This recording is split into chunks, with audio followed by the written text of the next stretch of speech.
Very good evening, friends. Chairman Nagpur Branch, CA Jiten Saglani ji, Treasurer Dinesh ji Rathi, CA Ajay Vaswani ji, CA Deepak Jetwani ji for the nice introductions. Sanjay Agrawal ji, Chairman of the session, CA Satish Sada ji, my close friend, philosopher and guide, CA Mahendra Jain sir, who is present with me, past chairman Saket Bagadia ji, and lot many people in the audience. Almost I know many of you, Atul Khimka ji, and almost everyone in the audience. I think I know almost everybody. And it's a nice topic, actually, indeed a nice topic. When this topic was given to me around 10 days back, Chairman C. Jiten Saglani ji has given me this topic. From that day, I'm feeling that I'm above the normal. I'm feeling myself to be a spiritual person, life after death, like an Osho or like an Shatanshu Maharaj, I'm feeling. And indeed, the topic is very interesting and it's very relevant for we professionals. So there are a lot many things. As said by the chairman of this session, C. Satish Sadaji, there is a lot of professional opportunity for this area. We all know there are only two things. Just a minute. We all know the famous quote of Benjamin Franklin, there are only two things that are certain in life, death and taxes. And as a professional, as a chartered accountant, we have to deal with both these things, death as well as taxes. Because after that, we have to take care of many things. Taxes are our day-to-day business, but we are the other side. As far as the post-death planning is something that is lacking. It is not the part of our curriculum as such. Whenever we are studying for the CA course, the Hindu Succession Act, Indian Succession Act, normally they are not the part of our curriculum. That is the part of the advocate LLB curriculum. So normally this field is open for the advocates. They go for the planning in these areas, and we are normally not doing this part. But believe me, as a chartered accountant, we are better in this part. We can do a lot of working in this part. There are lot many precautions, lot many things that we as a professional, we as a chartered accountant can take care. Death and taxes are certain in life and proper.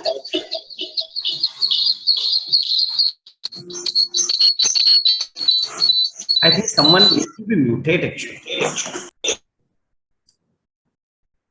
Yeah, death and taxes are certain in life, and COVID has proved it correct and very apt, because during this COVID time we have seen many casualties, many events which prove that there is only certain the death is a certain thing in life, and no one knows the timing of the death actually. The most important part with death, the tax doesn't end. Even if the death is there, there are the implications that are involved. Not only the income tax, but also the state and succession issues are involved. More particularly, as far as the tax are concerned, income tax return filing is concerned, normally there may be instances where on two occasions after the date of the person, a return may be required to be filed of the deceased person. That could be on a maximum of two occasions. Suppose a person has died in April or May, then you may be required to file the return of the last year till March, and for these 2 months also. Or in any other eventuality, somehow in normal course, there are two occasions when the filing of income tax returns is required. And as far as the estate and succession planning is concerned, if one doesn't plan for it, there are going to be enormous litigation, enormous disputes, probably in our day-to-day life, in our regular area of regular practice. We find many instances where the litigations are the cause of concern, the cause of disruptions in the family, in the business. Probably by properly planning it, not many litigations can be reduced. We have some lessons to learn. If there is no succession planning, what probably could have happened? Just imagine why Mahabharata happened. Maybe some state planning, maybe some succession planning was there. It's throughout our presentation. At the end of the presentation, I will just try, or you may just try to evaluate whether that instance could have been avoided.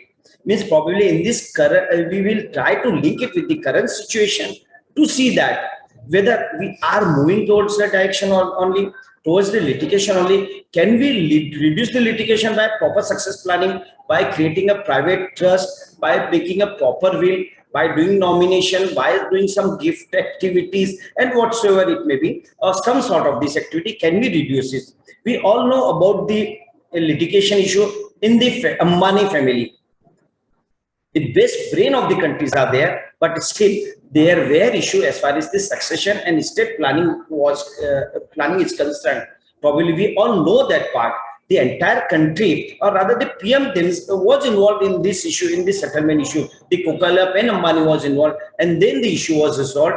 This is the lack of succession planning, estate planning, and there is the biggest corporate house of the country. They have also faced the similar thing. We all know about Jayalalitha also, the chief minister of Tamil Nadu. They were also having the state. They are also having the state planning issue and succession planning. Singhania, Gautam Singhania, Vijayarath Singhania, we all know the issue there also, the issue of succession planning. They are the biggest group of the country, but have the issue of succession and estate planning. We all have heard about Bill Gates. The news of divorce was there, but later on we realized that it's the part of the state and succession planning that has been carried out by Bill Gates.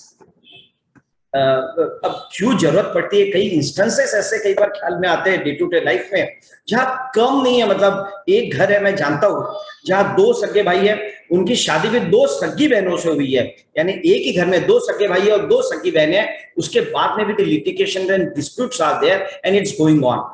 So there is a need for succession planning. जहां ऐसे matter आ जाते हैं कि घर घर में भाई भाई के आपस में झगड़े होते हैं, सगी बहनों के आपस में झगड़े होते हैं, you can understand what is the repercussion. अगर सेम जनरेशन में झगड़े होते हैं, नेक्स्ट जनरेशन में जाने तक वो सक्सेस का वॉल्यूम कैसा होगा, वो उसकी ग्रेविटी कितनी होगी, that is something we all need to learn. Normally माना क्या जाता है, सक्सेशन प्लानिंग किस तरीके से की जा सकती है, वो नॉर्मल एक कॉमन मैन की, लेमैन की अंडरस्टैंडिंग होती है कि सक्सेशन प्लानिंग कैसे की जा सकती है. तो उसमें आता है by way of nomination, bye way of joint holding, कोई एसेट्स है जैसे एफडीआर है, एनएससी है, पीपी और कोई अकाउंट्स है, उसमें जॉइंट होल्डिंग या जॉइंट नाम से अकाउंट करते हैं, तो एक मान्यता रहती है क्या this is part of succession planning, क्योंकि अगर एक की डेथ हो जाती है the another person can continue that account. By nomination किसी की डेथ हो जाती है तो nominee will get the amount, considered as the part of succession planning. Best succession planning could be by way of will. एक और succession planning का area होता है Hindu undivided family. Keep the assets for the family for the linear descendant ascendant. By way of HO also a part of succession planning is carried out. Then the area which is less traveled, the road which is less traveled, the area which is not explored much, is by creation of a private trust. Almost all the big business and corporate houses of the country have private trust as a tool of succession planning. We will discuss how one can go ahead with private trust as a tool for succession planning. Then we have family arrangement and settlement. This is another way of doing the family, the estate planning, succession planning. But normally this is done if there is no other option. By family arrangement or by family settlement, this succession planning and estate planning is done. And another area which can be done is by way of gift. During the lifetime also the succession estate planning can be done. Succession estate planning doesn't mean after the death only, but normally what happens is that it's only after the death the question of distribution of the assets arises. So majority of the part is done after death only. So the program suitably is titled as life after death as far as the stated succession planning is concerned. The question arises, what if there is no succession planning as such? I will cover in the next part of my presentation what are the consequences. Latest combination, the recent big examples before us are in the form of Jayalalitha. कोई भी family में नहीं था वहां पे, and she died intestate. I will say intestate. She was having बहुत बड़ी assets थी, बहुत बड़ा काम था, बहुत सारी प्रॉपर्टीज थी, but she died intestate. Ambani इतने बड़े हाउसेस थे, कोई विल नहीं और कोई प्लानिंग नहीं थी, एंड दैट इज लिटिगेशन वो एरिया में आए. जब ऐसे एग्जांपल्स हमारे सामने है तो हमारे डे टू डे लाइफ में, हमारी जान पहचान में कईयों ऐसे ही मिलते जुलते एग्जांपल देखने मिलेंगे, और वहां पे scope of planning is going to be there. और स्टेट एंड सक्सेशन प्लानिंग का इंपॉर्टेंस इसलिए भी बढ़ जाता है क्योंकि अदरवाइज ये कास्ट, कम्युनिटी, रिलीजन स्पेसिफिक भी हो जाता है। हर रिलीजन की अपनी मान्यताएं होती है और वो मान्यताओं को बहुत सारी जगह कोडिफाई किया गया है। हिंदूज में हिंदू सक्सेशन एक्ट में किया, मुस्लिम्स में शरिया लॉ में किया गया है, इन क्रिश्चियन ज्यूज में इंडियन सक्सेशन एक्ट में इनकॉर्पोरेट किया है। उनके जो कस्टम्स थे, जो नॉर्मल रिचुअल्स हुआ करते थे, वो हिसाब से कंसर्न एक्ट में कोडिफाई किया गया है। और देखिए क्या होता है, जितने भी रिलीजन्स होते हैं अलग अलग कंट्रीज है, सबके अपने अपने पर्टिकुलर मैकेनिज्म टू वर्क है, उनके अपने अपने कॉन्सेप्ट होते हैं। लाइक पोर्टुगीज में इनकम टैक्स के प्रोविजंस अलग होते हैं। वहां पे बाय डिफॉल्ट कोई आदमी अगर पैसा कमाता है 50% of the income is the income of the wife, तो रिटर्न फाइलिंग मैकेनिज्म चेंज होती है। Same is the case with USA, वहां एक अलग कॉन्सेप्ट है, वहां income tax return could be of the family income tax return भी हो सकता है, जहां एज अ फैमिली कुछ डिडक्शन एग्जम्पशंस मिलते हैं और इनकम क्लब हो जाती है। Same is the case with the succession planning, state planning. It depends कि वो कौन सी रिलीजन को बिलोंग करता है, वो हिसाब से उसकी स्टेट प्लानिंग होती है। Till India we have a talk as far as the uniform civil code is concerned. Till uniform civil code is not there, succession will be on the basis of their religions, and for Hindu succession act, for Muslim Sharia law, for Christian Parsi and Jew it's an Indian succession act follow होता है। अब ये act जो follow होते हैं ये उस समय फॉलो होते हैं जब कोई पर्सन इंटेस्टेड मरता है। तो इंटेस्टेड का मतलब है विदाउट मेकिंग अ विल। अगर विल किया है तब तो पूरे डिस्ट्रीब्यूशन एसेट पास ऑन होंगी, विल के हिसाब से पास ऑन होंगी। अगर किसी ने विल नहीं बनाई है तो ये माना जाता है he has died intestate, means died without any will. अगर कोई विदाउट विल के अगर डेथ होती है तो क्या होता है, पहले हम लोग वो पार्ट समझते हैं, फिर हम आते हैं उस पे कि वो कैसे सक्सेशन प्लानिंग कर सकता है by way of will, by way of private trust and other instruments. ठीक है। As far as the succession for the Hindu religion is concerned, the majority of the part will be concerned with these people, so I'm just focusing on this part to begin with. Okay, if any Hindu died, then how the succession will be done? It is different for the male, it is different for the female. So first question remains whether the person who died is a male or a female, then accordingly the state planning or the succession pattern will follow. If a person died is a Hindu male, then first of all the assets will go to class 1 heirs. If there is no class 1 heir, then class 2 heirs. Now who are there in class 1, who are there in class 2, I will cover in the next part, but ideally the pattern is that first class 1, thereafter class 2. If there are no class 1 and class 2, then all the estates of the deceased will go to agnates, and if there is no agnate, then it will go to cognate. Agnate means the person related through the male, and cognate people related through female legal heir. That is the terminology. Now the first one is the class 1 heir. अगर किसी की भी death होती है तो सबसे पहला Hindu mail की जो एसेट जाएंगी वो क्लास 1 लीगल हेयर को जाएंगी। अब क्लास 1 लीगल हेयर कौन है हम लोग देखते हैं। क्लास 1 लीगल हेयर में ऐसे देखा जाए ब्रॉडली सिर्फ 4 लोग आते हैं। फादर नहीं है क्लास 1 हेयर में, it's a mother, wife, son and daughters. Basically ये 4 लोग हैं। लेकिन अगर लड़का भी नहीं है, लड़के की डेथ हो चुकी है, तो फिर उसके बेटे और उसकी बेटी आती है। उनकी भी अगर डेथ हो जाती है तो उनके पोता और पोती आती है। Mean it's a linear descendancy that will move. Broadly the category is mother, wife, son and daughter. 4 categories are 4 persons are there. अगर वो लोग नहीं है तो प्रीडिसेस हो जाते हैं, तो उनके नीचे के लोग linear descendant will be replaced by that person. ऐसे अगर लीनियर डिसेंडेंट पकड़ते हैं हम लोग तो टोटल उसमें 16 लोग हो जाते हैं। But broadly we need to remember mother, son, daughter and wife. These are the 4 categories of the 4 persons. They are going to be there in class 1 here. अगर class 1 here नहीं है, then only the assets will go to class 2 hairs. यानी class 2 में जो लोग हैं उसमें asset जाएंगे। लेकिन इसके पहले एक चीज समझना जरूरी है, क्लास 1 हेयर में 4 लोग मैंने कहा है, अगर किसी की डेथ होती है तो चारों लोगों में इक्वल प्रोपोर्शन में एसेट्स डिवाइड होती है। यानी अगर एक मदर है, वाइफ है, सन, एक की जगह अगर 2 सन है और एक डॉटर है तो टोटल 5 लोग हो जाएंगे, each one will get 1/5 share. अगर सिर्फ मदर और वाइफ है तो 50-50 मिल जाएगा, मदर, सन एंड डॉटर है तो 1/3 1/3 1/3 मिल जाएगा। यानी अगर क्लास 1 लीगल हेयर में जो भी डिस्ट्रीब्यूशन होगा वो इक्वल प्रोपोर्शन में होगा, उसमें कोई सीक्वेंस नहीं है कि अगर ये है तो पूरा इनको मिल जाएगा फिर बाद में मिलेगा, इस तरीके से नहीं है। क्लास 1 में ये जो लीगल हेयर जितने भी होंगे उनको एसेट्स इक्वल प्रोपोर्शन में डिस्ट्रीब्यूट होंगे एंड नॉट इन सीक्वेंस। या and then whether daughter married है या अनमैरिड है, will it make a difference?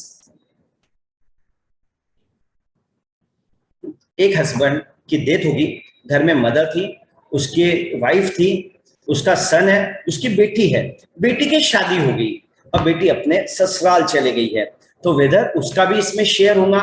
Originally ये माना जाता है,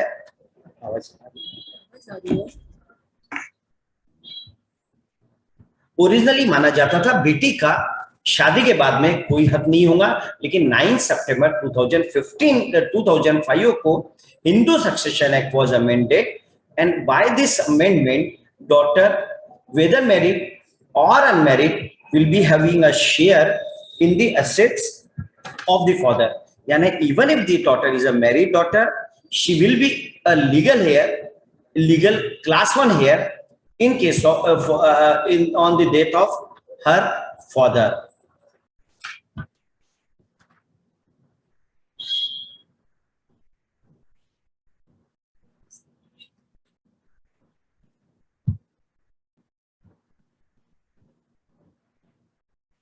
अब इसमें रिमार्केबल पार्ट है, हम लोगों ने जो क्लास 1 हेयर देखा इसमें मदर आ रही है, वाइफ आ रही है, क्या नहीं आ रहा है वो मैं बताना चाहूंगा। Father is not legal class 1 heir.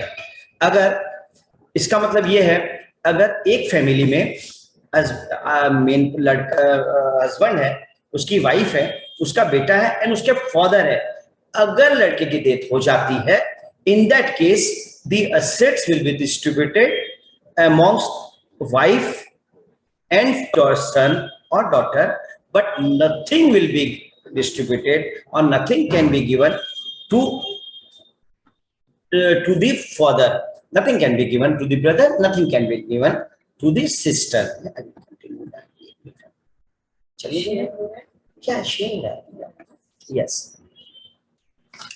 अगर क्लास 1 लीगल हेयर में कोई भी नहीं है, मोर पर्टिकुलरली कब ऐसा हो सकता है, अर्थक्वेक आया, ठीक है, फ्लड्स आ गया, कोई बहुत बड़ी कैजुअलिटीज हो जाती है कि एक साथ सब लोग डेथ हो गए, क्योंकि ये सब blood related peoples are there, blood related people are there, mother, wife, son, daughter, तो ऐसी कैजुअलिटी होती है जब कोई भी क्लास 1 हेयर नहीं रहता है, then assets will be distributed amongst class 2 legal heirs, right.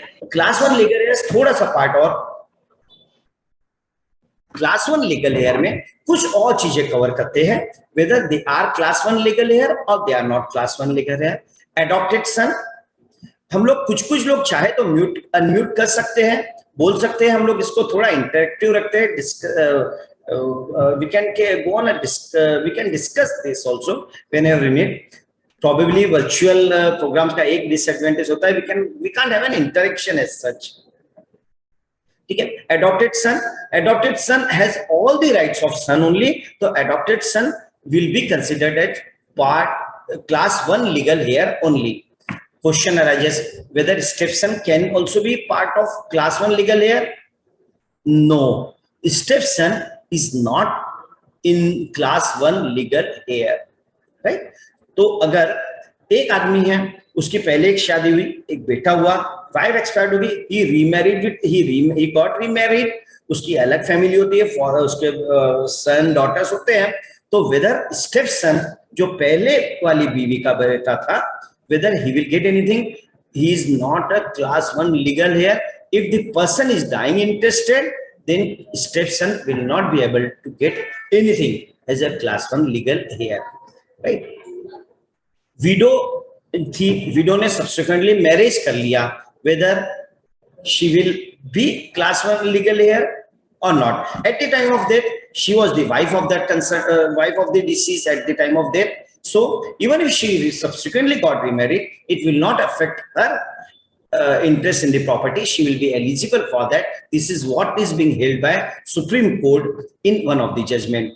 A wife got divorce from the husband, and after divorce, the husband has expired. Whether divorced wife will be able to get anything? No. As far as the divorce, with divorce, the relations comes to an end, and they will not be entitled for the divorced wife will not be entitled for anything. Now, stepmother, whether she will be equivalent to mother or not, whether she will be class 1 legal heir or not. Class 1 legal heir includes mother, but not stepmother, right? One must note that stepmother is the part of class 2 legal heirs, but not the part of class 1 legal heir. So stepmother is on a different footing. She will not be considered as class 1 legal heir. Okay. Now, how is the chart there in class 1 legal heirs? These are the people: माँ, पत्नी, बेटी, बहू, बेटा, बेटी, पोता, पोती, नवासा, नवासी और दोहिता, दोहिती, आप जो भी कहना चाहें, पड़पोता, पड़पोता, दिस आर द चैनल, यानी जो मैंने 16 लोग बताए थे कि देयर आर 16 पीपल ब्रॉडली, माँ, पत्नी, बेटा, बेटी. This are the class of any person. We are talking about Hindu male only, right? तो this are the category of person, they are considered as class 1 legal heir. अब इसमें सबसे important है, जो नोट करने वाली बात है, आपने देखा होगा इसमें पड़ पोता तक आया है, ठीक है, पड़ पोती आई है, ठीक है, उसके बाद में पोता के बाद में पड़ पोता पड़ पोती आई है, लेकिन वहां पड़ पोती के बाद में अगर आप देखेंगे पोती की बेटी आती है, पोती का यानी ग्रैंड डॉटर का बेटा नहीं आता है. हिंदू लॉ में कहीं ना कहीं रिचुअल कस्टम को कोडिफाई किया गया था हिंदू सक्सेशन एक्ट में, तो कहीं ना कहीं बेटी और बेटे में थोड़ा थोड़ा डिफरेंस रिकॉग्नाइज किया गया है. नोटेबली यू कैन नोट कि पोती का बेटा आता है, पोती की बेटी आती है, बेटा नहीं आता है. सेम नवासे के केस में अगर आप देखेंगे सबसे लास्ट में, तो नवासे की बेटी आती है, बेटा नहीं आता है, जबकि नवासी की बेटी और बेटा ये दोनों क्लास 1 लीगल हेयर में आते हैं. There is a difference between बेटा एंड बेटी, दोनों जगह थोड़े थोड़े डिफरेंसेस हैं. यानी जब भी कोई सक्सेशन प्लानिंग का जब भी इश्यू आएगा, you have to just refer this chart. I will share my PPT also with you all. ये chart will be relevant to decide whether it's a class 1 legal heir or not a class 1 legal heir. Yeah. ये as far as अगर class 1 में एक भी legal heir रहता है, एक भी person अगर alive है, in that case the assets will go to that person and it will not go to class 2 legal heirs. अब class 2 legal heir में कौन कौन आते हैं? Just have a look at it. Father is class 2 legal heirs, mother class 1 थी, father is class 2 legal heir. Then बेटे का बेटी के बच्चे आते हैं इसमें, right? Then brothers and sisters आते हैं इसमें, ठीक है ना? भाई बहन क्लास 2 लीगल हेयर्स है, they are not part of the class 1 legal heir. Daughters के grandchildren are the part of class 2 legal heir. Children of sibling आता है नेक्स्ट लेयर पे. इसमें सबसे इंपॉर्टेंट जो पार्ट है, you have to note down the order of class 2 legal heirs. पहले क्या है, बाद में क्या है, उसके बाद में क्या है, क्योंकि क्लास 2 लीगल हेयर्स में जो डिस्ट्रीब्यूशन होता है ये थिएटर स्टाइल का डिस्ट्रीब्यूशन होता है. यानी अगर पहले लेयर पे अगर कोई अलाइव है तो नेक्स्ट लेयर पे नहीं जाना होगा, नेक्स्ट रो में आपको जाना नहीं है, वो पहले रो में एसेट डिस्ट्रीब्यूशन होती है. तो सबसे पहले फादर्स हो गए. इफ फादर इज अलाइव तो पूरे क्लास 2 के बाकी relatives will be, we will not be concern with them, उनको कुछ भी नहीं मिलेगा. हम लोगों ने देखा डॉटर्स के ग्रैंड चिल्ड्रन आते हैं, चिल्ड्रन ऑफ सिबलिंग आती है, इसमें भाई बहन के जो बच्चे होते हैं वो आएंगे. फादर्स अगर ये सब लोग नहीं है यहां तक के, देन फादर्स के पेरेंट्स आएंगे. अगर वो भी नहीं है तो फादर्स की विडो जो मैंने कहा था कि step mother is not class 1 legal heir, she is a class 2 legal heirs. अगर वो यानी step mother is there, yes.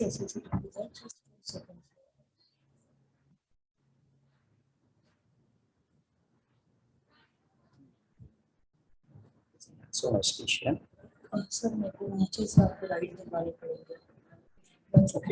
Okay.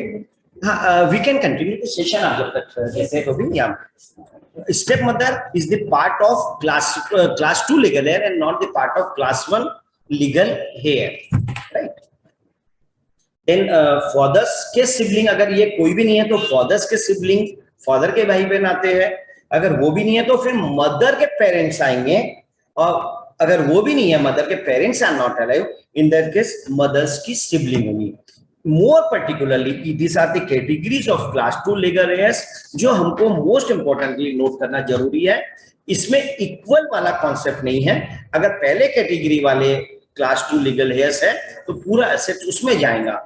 कोई particular row में या particular level पे if there are more than legal heirs, then the assets will be distributed amongst all of them, यानी वो सब में equal divide होगा। जैसे हमने देखा क्लास 2 लीगल हेयर्स में एक रो में सन्स, डॉटर्स, चिल्ड्रन आते हैं एंड ब्रदर एंड सिस्टर्स आते हैं। अगर क्लास 2 लीगल में ब्रदर भी है, सिस्टर्स भी है एंड बेटे के बेटी के लड़के भी अगर है, इन दैट केस एसेट्स उन सब लोग में इक्वल डिस्ट्रीब्यूट होंगी as far as this row is concerned। यानी कोई पर्टिकुलर रो में if there are more than one persons are available there, then the assets will be distributed in equal proportion। अगर वहां नहीं है then it will go to the next layer। So one has to be cautious as far as the class 2 legal heirs is concerned। अब कोई unfortunate person है, उसका ना तो class 1 legal hair कोई है ना class 2 legal hair है, in that case the entire assets will go to agnate। ठीक है। Now who are the agnates? Agnate means a person who are wholly related through male only, means Hindu law भी अगर देखा जाए, ऐसे most of the laws अगर देखा जाए, दे आर मेल डोमिनेटेड थे originally. With the passage of time female role is getting recognised and slowly it's coming into law. तो originally it was a male dominated society थी ये भी। तो उस केस में the first rights class 1 class 2 के बाद में आता एग्नेट। एग्नेट मीन मेरे फादर के साइड से, मेल के साइड से जो भी रिलेटेड है उन लोगों को एसेट जाएंगे। मीन्स एंटायरली जो भी रेसिपिएंट है that should be related through some male candidate, they will have the first right in the state of the deceased। Means अगर एक एग्जांपल से कवर करें इसको, फादर पिताजी के भाई के बेटी, रेसिपिएंट बेटी भी है but she is related through 2 males, मेरे फादर पिताजी, उनके भाई और उनकी बेटी। Since in between the daughter and the deceased there are 2 male, that will be considered an agnate and she will be the recipient, she will be the receiver of the state of the deceased in such case। Agnate, a person related through male, cognate related through female। for example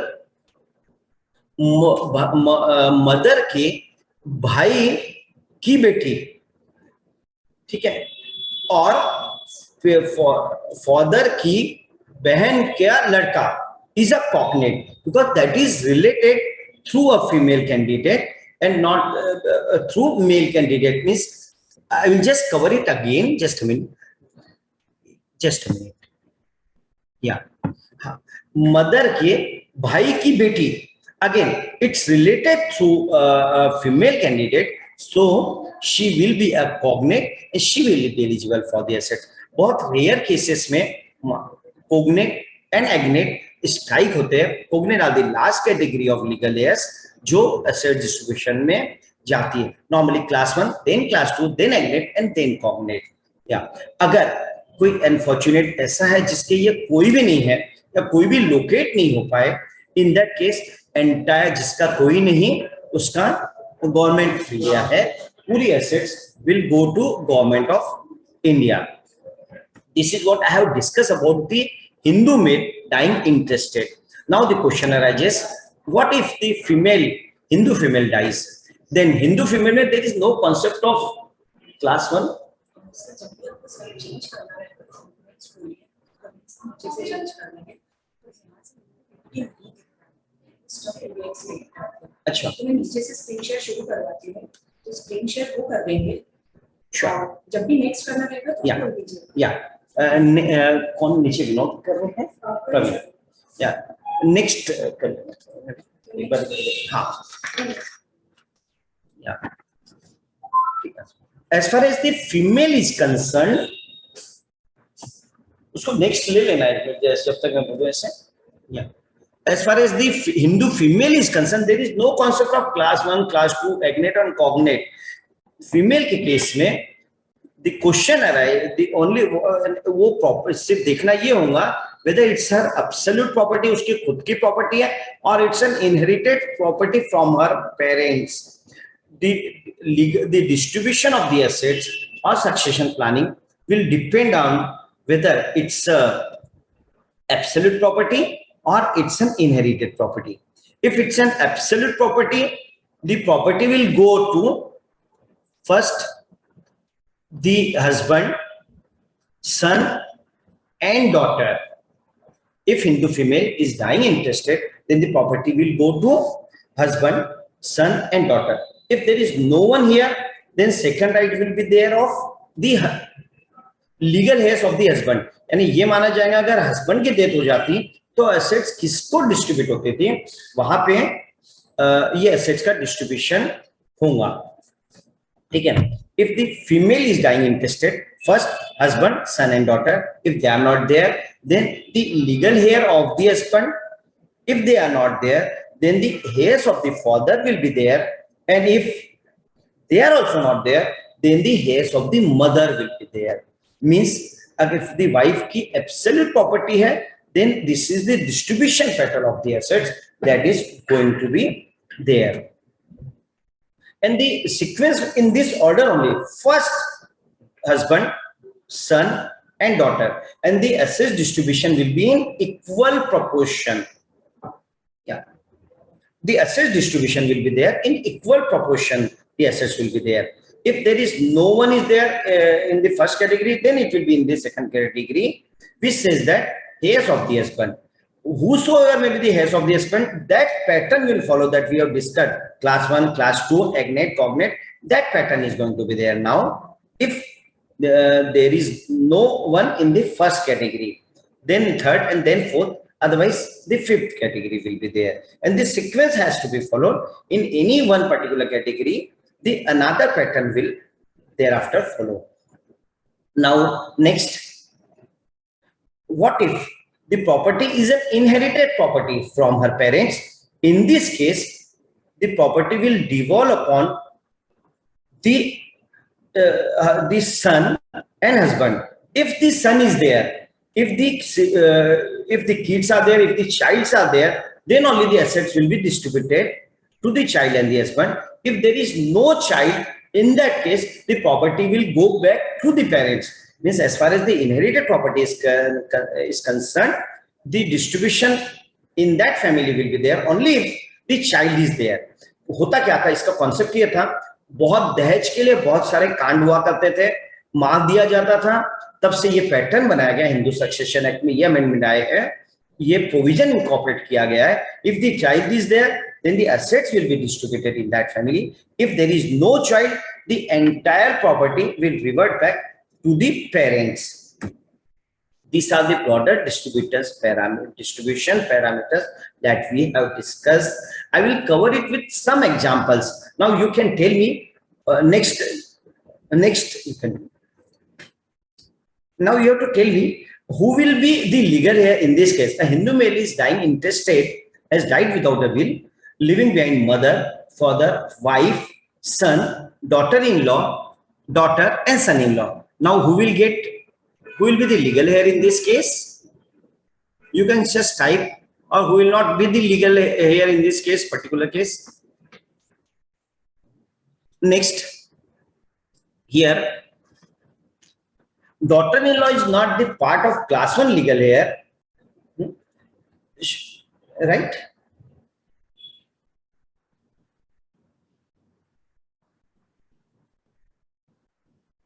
daughter-in-law won't get anything because she will get only if the son is not there, right? And same is the case with son-in-law. So legal heir in this case will be mother. Father is not class 1 legal heir. Then wife is a class 1 legal heir. Son is a class 1 legal heir, and daughter is a class 1 legal heir.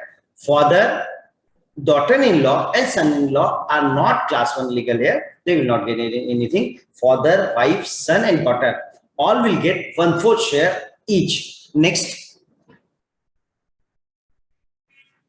This is the second case we will discuss. इसके पहले वाली slide करना. Next.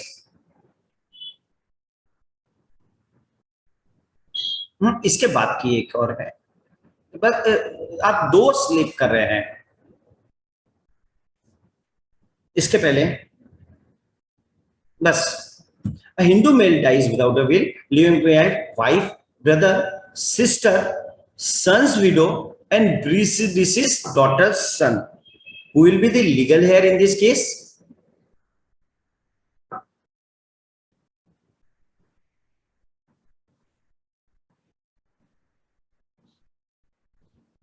Next.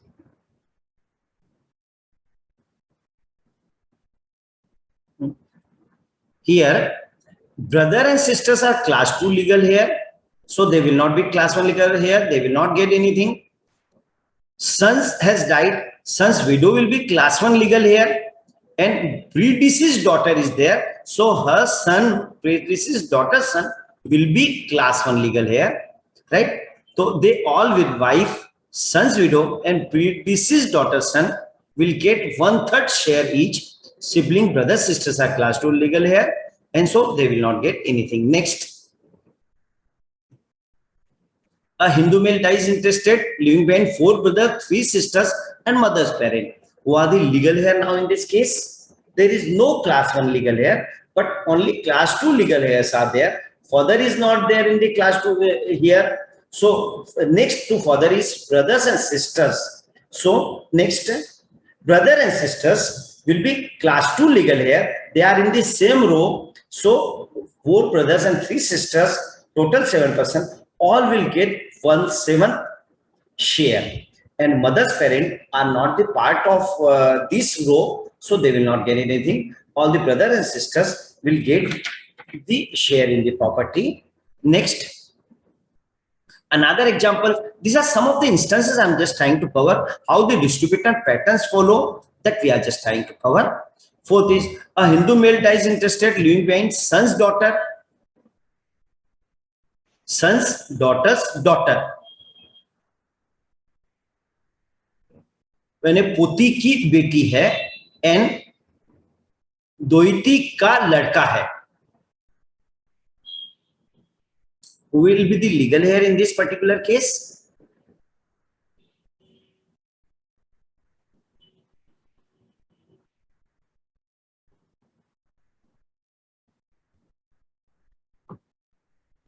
इस case में कोई भी class 1 legal heir है या नहीं है, सबसे पहला क्वेश्चन ये आता है, राइट? ये क्लास 1 लीगल हेयर है. प्रीडिसीज सन के बच्चे या प्रीडिसीज डॉटर के बच्चे इसमें आते हैं. तो अब इसमें चूंकि ये this are the only legal heirs, इस केस में granddaughter of his son gets the entire property in preference to the grandson of the daughter. जो सन है ये क्लास 2 लीगल हेयर है और ना कि क्लास 1 लीगल हेयर है. Next slide you can take. Next.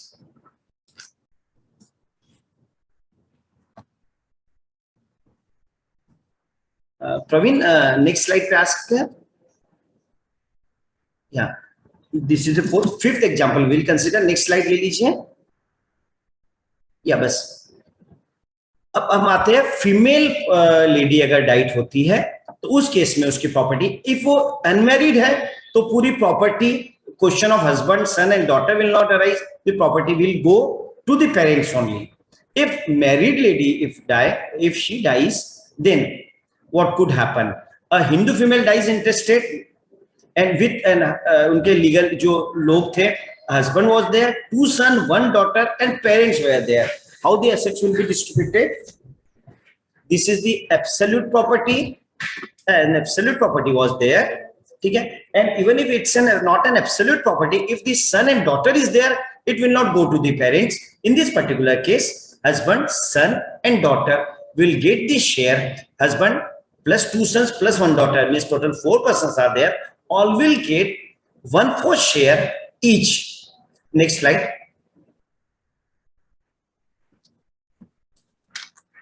Yeah.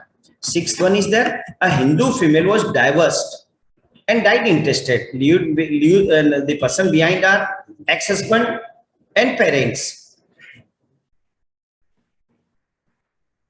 Next, ex-husband is no more a husband. He will not get anything. After divorce, all the relations end, and so he will not get anything. And the parents will be the only legal heir in this case, and all the property will go to the parents. Next slide. A Hindu female dies and husband was predeceased. Right?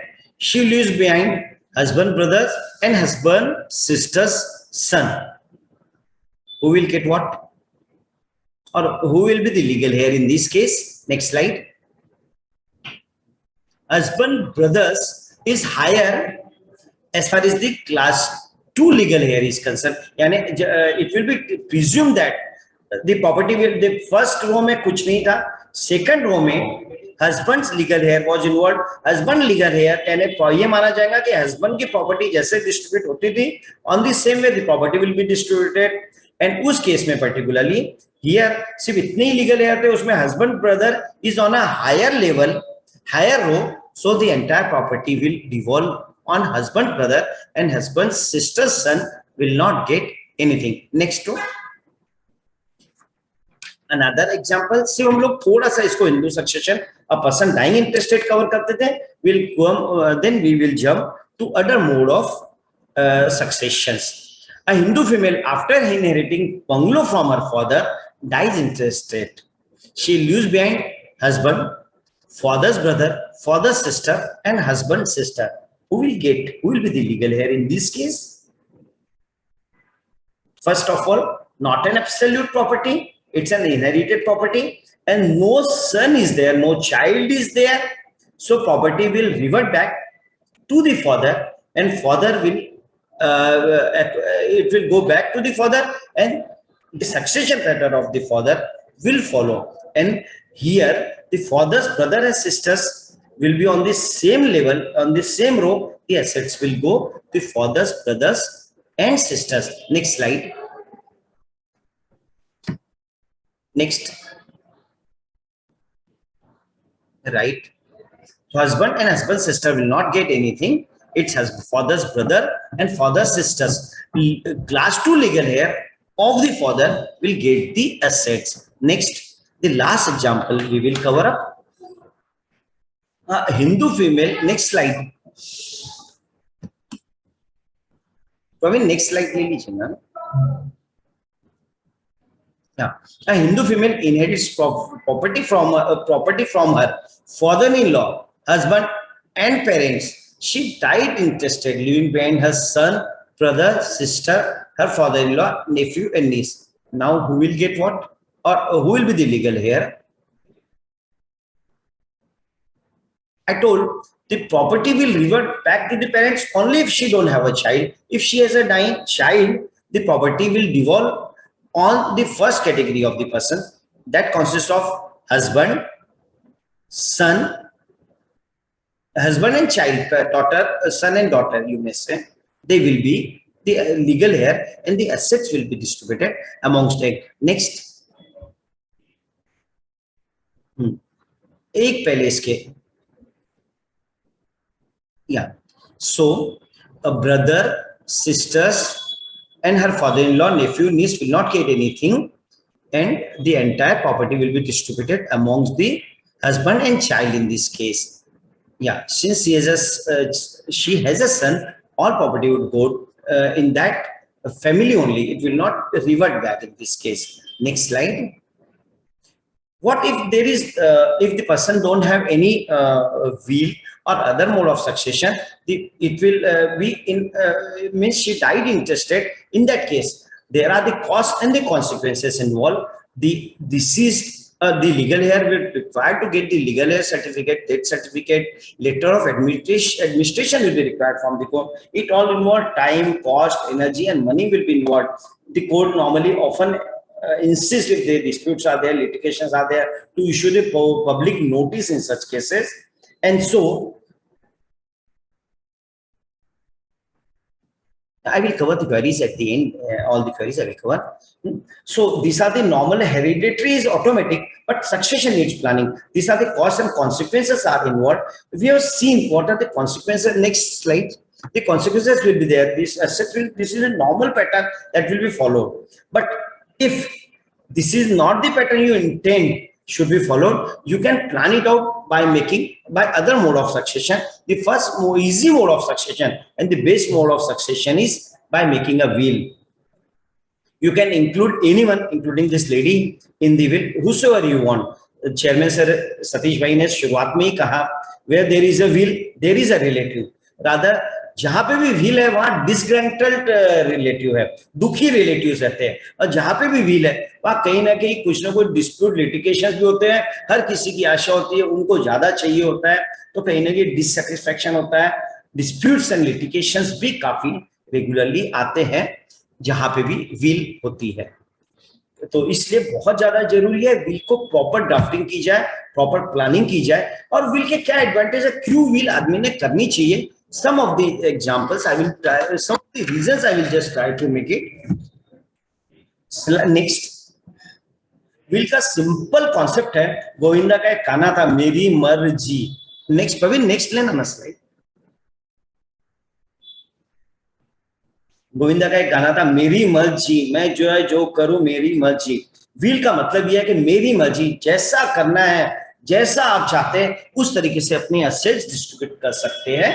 वो पूरा का पूरा bye way of will हो सकता है. अगर will नहीं है तब तो normal hereditary pattern will follow, और विल अगर है तो अपने हिसाब से यू कैन डिसाइड कि आपने किसके लिए क्या कर चुका है, कौन आपके लिए कितना काम किया है, यानी आपने कितने पहले एसेट दे चुके हो, नहीं दिया है, वो bye way of will plan कर सकते हैं. किसको ज्यादा देना है, किसको कम देना है, किसको नहीं देना है, that can be decided by a will. Next,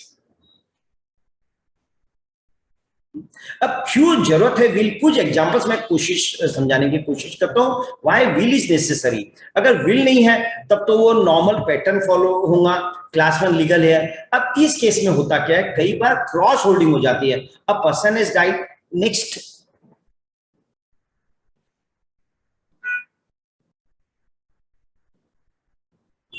can we take the next slide.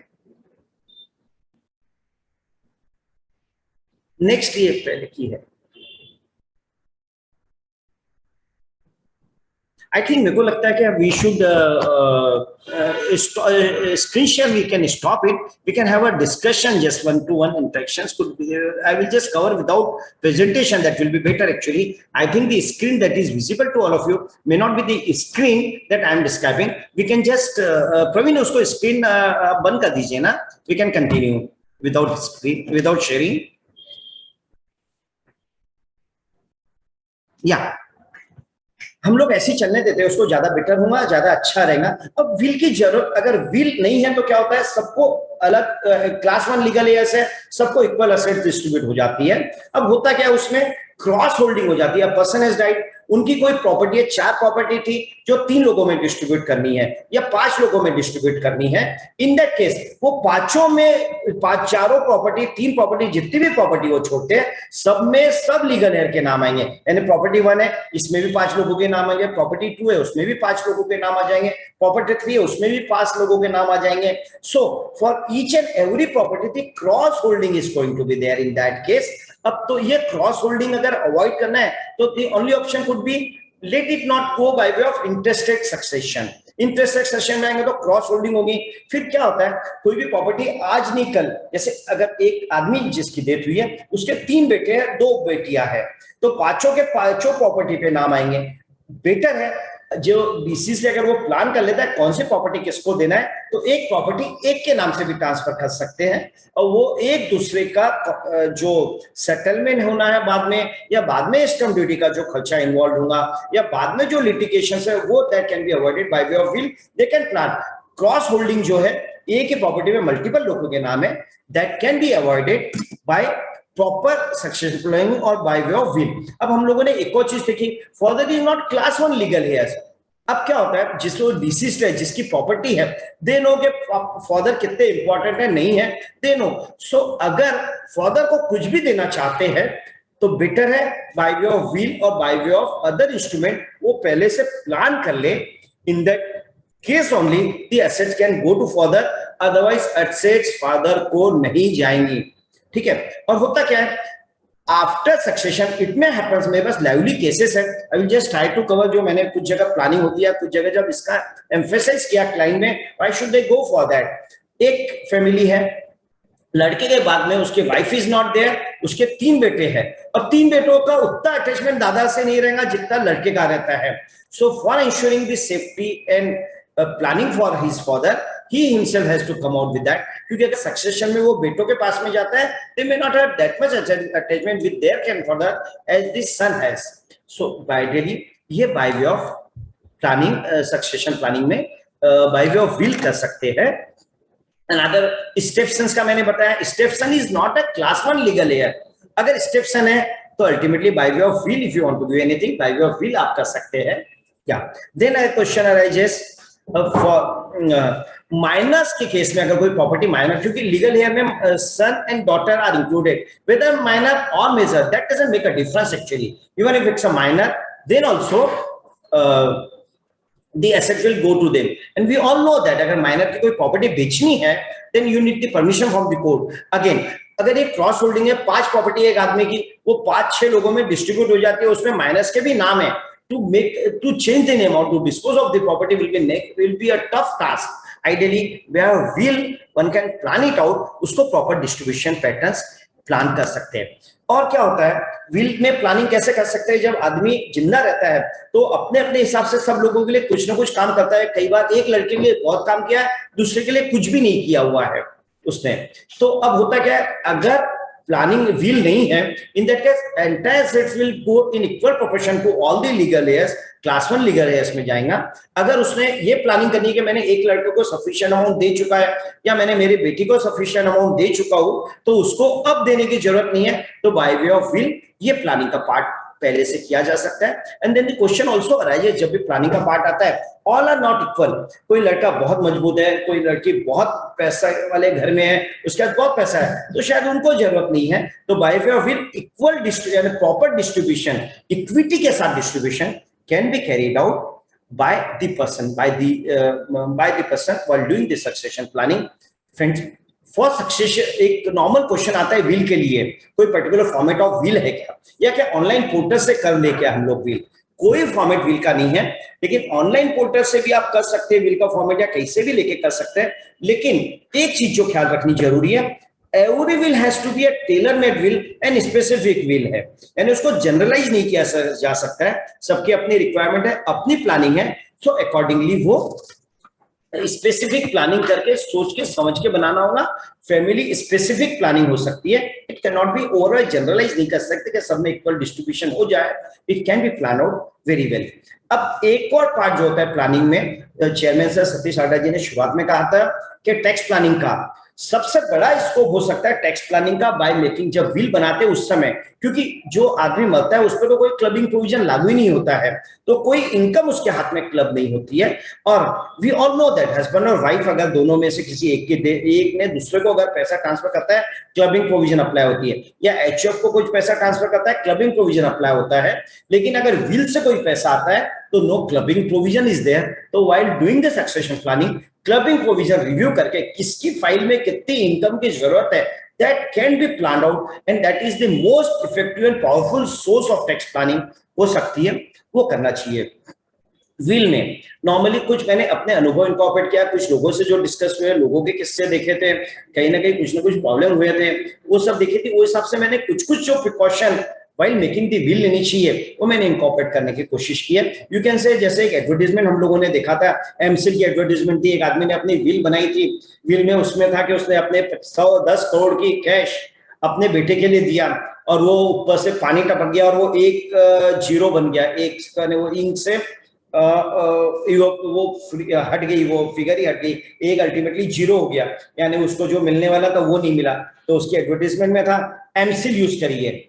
ऐसी एमसिल बहुत सारी जगह व्हील में भी यूज करनी पड़ती है ताकि प्रॉपर सक्सेशन प्लानिंग हो पाए, प्रॉपर डिस्ट्रीब्यूशन है, प्रॉपर जैसा चाहते थे आदमी उस तरीके से फ्लो हो पाए, वो जरूरी है। इसलिए विल हमेशा ही शुड बी डेटेड। अगर विल पे डेट नहीं है तो उसकी कोई वैल्यू नहीं रहती, क्योंकि it's a last will that will prevail. हो सकता है आदमी के 2 विल हो, 3 विल हो, तो कौन सी विल इफेक्टिव होगी ये तब तक नहीं पता चलता है जब तक उस पर डेट्स नहीं है। तो one must ensure that will is dated. It should be. अब होता है कि विल क्या होना चाहिए, एक लाइन की भी विल बन सकती है। बीइंग अ चार्टर्ड अकाउंटेंट इतना पढ़ लिख लिए और इतने बार क्वेश्चन लंबे लंबे सॉल्व किया तो लगता है जितना शॉर्ट पे काम खत्म हो जाए उतना अच्छा है। तो एक लाइन की भी विल हो सकती है, मेरे बाद मेरी पूरी प्रॉपर्टी, मेरा पूरा पैसा, मेरा सब कुछ मेरी बीवी को मिल जाए या मेरे बेटे को मिल जाए। एक लाइन की भी विल हो सकती है ऐसे देखा जाए तो।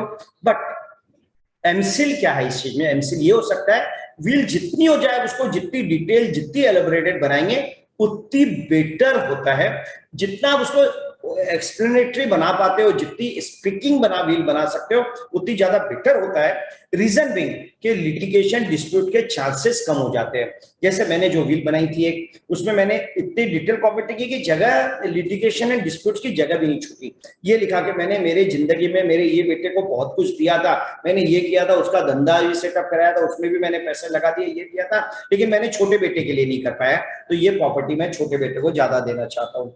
या फिर उसमें ये भी हो सकता है कि मेरा बड़ा बेटा भरपूर पैसा है, उसके पास बहुत कुछ उसके पास में है, मेरे को नहीं लगता उसको मेरे पे डिपेंडेबिलिटी है, लेकिन मेरा छोटा बेटा कमजोर है, मेरे को उसको प्रॉपर्टी देने की जरूरत है, तो मैं उसको देता हूँ। या विल में ये भी आ सकता है कि मेरा एक बेटा है या बेटी है, वो बेटा है वो पैसे जुए में उड़ा देता है या उसको शराब की आदत है, ये नुकसान दे देगा या इसने ये किया है तो मैं उसको नहीं देना चाहता हूँ। जब ऐसे डिटेल और स्पीकिंग विल बन जाती है तो chances of litigation and disputes कम हो जाते हैं। जो मैंने कहा कि whenever there is a will there is a dispute, और कईयों विल को चैलेंज किया गया, not in a good state of mind बनी नहीं है, उसमें कोई और कमियां रह गई है, उसको प्रेशर देके बनाया गया, इस टाइप के कईयों जगह इश्यूज आते हैं।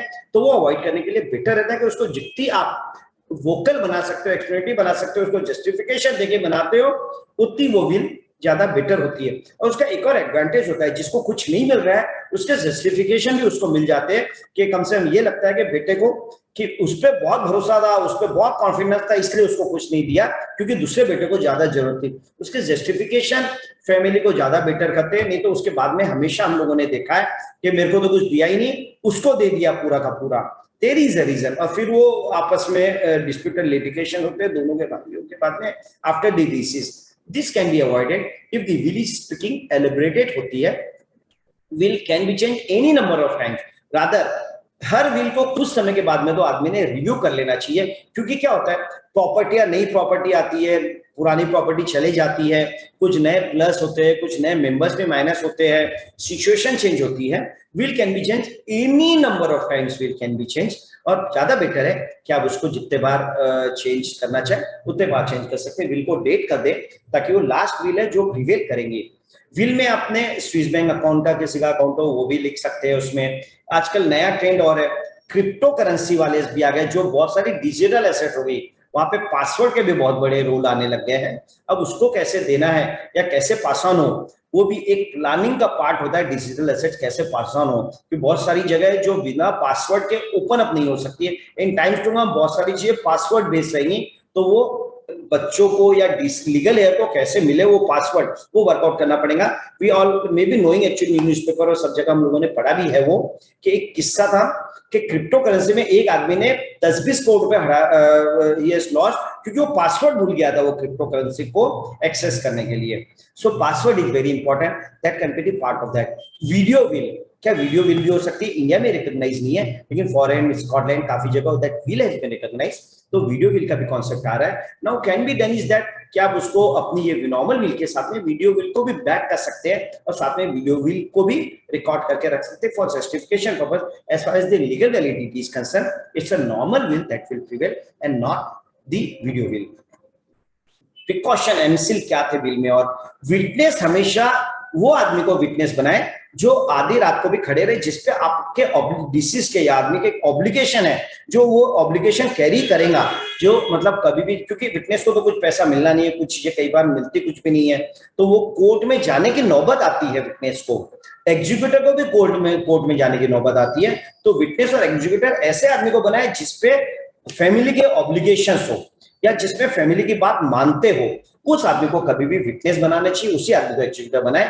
क्योंकि नॉर्मली एग्जीक्यूटर विटनेस को कोर्ट में जाने की नौबत आती है, अगर वो नहीं चाहते पूरी प्रोसेस रुक जाती है। So one has to be very careful while appointing the witness and the executors. एक ये करें, एक विल में ना एक नॉर्मल चीज हमेशा होनी चाहिए, रेजिडुअल क्लॉज। जो मैंने नहीं मेंशन कर पाया या मैं भूल गया या ये पर्टिकुलर तारीख के बाद में मेरे पास कोई भी एसेट्स अगर आती है तो वो इस चीज को दिए जाएंगे, ये मेंशन करना चाहिए। क्योंकि क्या होता है जब विल बनते हैं तब कई एसेट्स होती नहीं है, वो फ्यूचर में आती है या फ्यूचर की इनकम से जनरेट होती है या फ्यूचर के गिफ्ट कहीं से आते हैं उनसे एक्वायर होती है, तो वो भी मार्क विल में नॉर्मली मेंशन कर लेना चाहिए। रेजिडुअल क्लॉज होना चाहिए कि अगर इसमें जो मेंशन नहीं किया है वो इस चीज को दी जाएंगी बाद में। अगर एग्जीक्यूटिव जब भी अपॉइंट करते हैं तो what can be done is that younger person को एग्जीक्यूटिव अपॉइंट करना चाहिए। नॉर्मली कोशिश होती है जिनकी घर पे चलती है तो बड़ा व्यक्ति होता है, बड़ा व्यक्ति है तो वो पहले एक्सपायर होने के चांसेस होते हैं, तो विल एग्जीक्यूटिव कभी भी यंग पर्सन को अपॉइंट करे। और अगर हो जाए तो आप उसमें विल में कभी ऑप्शन भी प्रोवाइड कर दीजिए, ये प्राइमरी एग्जीक्यूटर, ये सेकेंडरी, ये थर्ड लेवल का एग्जीक्यूटर है, अगर पहला नहीं करता है तो दूसरे को दी जाए, दूसरा नहीं करता है तो दूसरे को दी जाए। अगर इस तरीके से एग्जीक्यूटर अपॉइंट करते हैं तो ज्यादा बेटर होता है। एक क्वेश्चन आता है वेदर जिसको बेनिफिशियरी है whether he can be executor, या he can be executor also. और कई बार वो किया भी जाता है क्योंकि उसका इंटरेस्ट रहता है एसेट्स में, तो ही मूव टू द कोर्ट और सब जगह जाने की नौबत आती है, वहां जा सकता है, इसलिए वो करना चाहिए। बहुत सारी प्लानिंग के स्कोप होते हैं विल में। अब एक कॉन्सेप्ट था कि छोटा सा एक किस्सा था, लंदन में एक लेडी ने अपना कार बेचने निकाली, मर्सिडीज कार थी जो उसने 1 करोड़ की कार ली थी, उसके हस्बैंड ने 2 महीने पहले वो कार खरीदी थी। उसने पेपर में एडवर्टाइजमेंट दिया, want to sell the Mercedes for ₹100। Paper में न्यूज़पेपर पढ़ के कई लोग आए, जो पहला आया उसी ने ₹100 दिया, कार लेके चले गया और बहुत हैरान परेशान था कि ₹100 में मुझे ये कार क्यों मिल गई। ठीक है, कार ₹100 में मिल गई, घर भी लेके आ गया, लेकिन उसको हजम नहीं हुई स्टोरी कि मुझे ₹100 में से कार क्यों दिया। वापिस रात को उसके पहुंचा, बोले आप बुरा मत मानिएगा, just I want to know कि ये कार तो आप कभी भी आराम से 1 करोड़ की कार थी, आप तो इसको बहुत ऊंचे अमाउंट में बेच सकते थे, आपने ₹100 में ही क्यों बेची। तो उसकी क्यूरियोसिटी वो वाइफ ने शांत की, वाइफ ऑफ जो डिसीज थे उसकी वाइफ ने, उसने कहा मेरे हस्बैंड ने विल लिखी थी, उसने लिखा था ये मर्सिडीज बेच दी जाएंगी और इसका जो भी पैसा आएगा वो मेरी सेक्रेटरी एलेक्सा को दिया जाएगा। ठीक है, तो उसको वुमन है तो प्लानिंग का पार्ट है कि उसको कैसे ज्यादा पैसा देते, इसलिए कार 100 में बेची गई। अब ऐसे इंस्टेंस को ओवरकम करने के लिए कैसे किया जाए, क्या होता है, एक अगर प्लानिंग का पार्ट देखा जाए तो there are the instances with us कि अगर हस्बैंड मरता है तो वाइफ किसी और से शादी कर ले, और शादी कर ले फिर वहां की फैमिली हो जाती है, वहां के बच्चे हो जाते हैं, तो पहली वाली फैमिली के बच्चों का क्या होगा, वेदर उसकी विल में हस्बैंड की विल के जो पैसा जाएगा, या हस्बैंड ने विल बनाई है मेरे वाइफ को चले गया, वाइफ से पैसा उधर चले गया, तो यहाँ के बच्चों का क्या होगा। ठीक है, और रिवर्स कुड बी ट्रू कि वाइफ की डेथ होगी, हस्बैंड ने कहीं और शादी कर दी और पूरा पैसा वहां चले जाता है, in that case what will happen. A part of careful planning, कैसे विजुअलाइज करते हो इंस्टेंसेस को, क्या क्या प्रोबेबल हो सकता है और उसको विल में शेप देने की कोशिश करते हैं, यही ट्रिक्स है, and that plays a critical role. The concept जो मैंने एलेक्सा का बताया कि सेक्रेटरी को ₹100 देनी है या वाइफ ने शादी कर लिया, the concept of joint will is also there. Joint will है कि दोनों मिलकर एक विल एग्जीक्यूट करते हैं, मेरे बाद में मेरी बीवी को और मेरे बीवी के बाद में ये इसको जाएगा, और मेरी बीवी के बाद में मेरा और मेरे बाद में ये ऐसा फ्लो होगा। So can be the instance, can be इस तरीके से प्लान कर सकते हैं आफ्टर द डेथ, अगर कोई और कहीं मैरिज करता है, in that case the present जो किड्स है, बच्चे है, चाइल्ड है, पेरेंट्स है, their interest should be protected, and that can be done by going for a joint will. एक ये बहुत अच्छा कॉन्सेप्ट है that should be done, that can be planned out, and one must go for this ये करें। एक will में ना कुछ कुछ जगह पढ़ने में आता है चिंकू को दे देना, पिंकी को दे देना, टिन्नू को दे देना, है ना। जहां तक हो जाए विल बने ना, चिंकू पिंकी टिंकू नहीं, पूरा नाम चित्तेश्वर प्रसाद, है ना, गौरा नहीं, गौरी शंकर, जो भी नाम है पूरा नाम है। निकनेम शुड बी अवॉइडेड कहीं ना कहीं, वो ज्यादा बेटर है। वो शुरुआत में जब बात हो रही थी, आई नो टाइम थोड़ा सा कम है, मैं इसको फास्ट स्पीड करने की कोशिश करूंगा, थोड़ा लाइवली बनाने की कोशिश करते हैं। प्रोफेशनल अपॉर्चुनिटी की बात हो रही थी। स्टेट प्लानिंग अपने आप में it's area of professional practice, क्योंकि आप जब एक विल अगर प्रॉपर वे में बनाते हैं, ड्यू डिलिजेंस करके बनाते हैं, you can charge handsomely from the client for that purpose. अब वो क्वेश्चन आता है, एक पैन कार्ड बनाता है अगर कोई आदमी, तो कोई 250 रुपए भी चार्ज कर सकता है और कोई 2.5 लाख भी करता है। आई हैव इंस्टेंसेस, शायद हम लोगों को मालूम है, बॉम्बे में एक बार पैन कार्ड बनाने का 5 लाख रुपए फीस ली गई है, लेते हैं rather people, because there is a scope, there is a planning that is there कि before this taking any decision, the planning part involved है। Same is the case with wheel, 10,000 में भी बनती है और 1 लाख में भी बनती है। We know that we are from the second category, 1 lakh handsomely we can charge, और उसको लेकिन प्लानिंग और उसका जो प्लानिंग का पैसा है that can be done, it's an area of professional opportunity। और मेरा तो आज तक का अनुभव रहा है, जब भी कभी कोई प्रोग्राम जाए, कुछ नए नए कॉन्सेप्ट डिस्कस होते हैं, और जो कॉन्सेप्ट डिस्कस होते हैं वो कहीं ना कहीं या तो लॉ में कन्वर्ट हो जाते हैं, या कहीं ना कहीं उसमें चेंजेस आ जाते हैं, बहुत सारे हैं। मैंने लास्ट टाइम जब एक आर्टिकल लिखा था, एक जो TechStock.com पोर्टल थी, उसमें लिखा था ट्रस्ट के केस में 5 साल एक्यूमुलेशन फंड्स कर सकते हैं और 5 साल के अंदर यूज करना होता है। लेकिन टेक्निकली अगर वो वर्ड में जाते हैं ट्रस्ट के केस में, तो 5 साल नहीं, वो 6 साल होता है कि 5 साल के बाद में next rate will be taxable. तो उसमें पूरा आर्टिकल कवर किया, नेक्स्ट बजट में अमेंडमेंट आ गया था। सेम यूज द लिमिट के भी ऑडिट 1 करोड़ की जरूरत क्या है, जब गवर्नमेंट का सब डाटा है तो वाई डिजिटल वे में कर रहे हैं, तो वाई वी नीड ऑडिट। शायद हो सकता है आने वाले समय में ऑडिट भी फील्ड, ऑडिट की भी लिमिट और बढ़ा दी जाएंगी, या ऑडिट को मैंडेटरी फील्ड से हटा दिया जाएगा। तो क्या हो गया, जो प्रोफेशनल जो पुराने प्रैक्टिस के एरियाज थे, ये तो बाय डिफॉल्ट ऐसे भी बंद हो रहे हैं। ऐसे में बहुत ज्यादा स्कोप नहीं रहेगा, जीएसटी रिटर्न सब डिजिटल वो में फाइल हो जाएंगी, ठीक है। और सब काम ई फाइलिंग पोर्टल्स बहुत सारी आ रही है, तो बहुत सारे काम ऑटोमेटिक होंगे।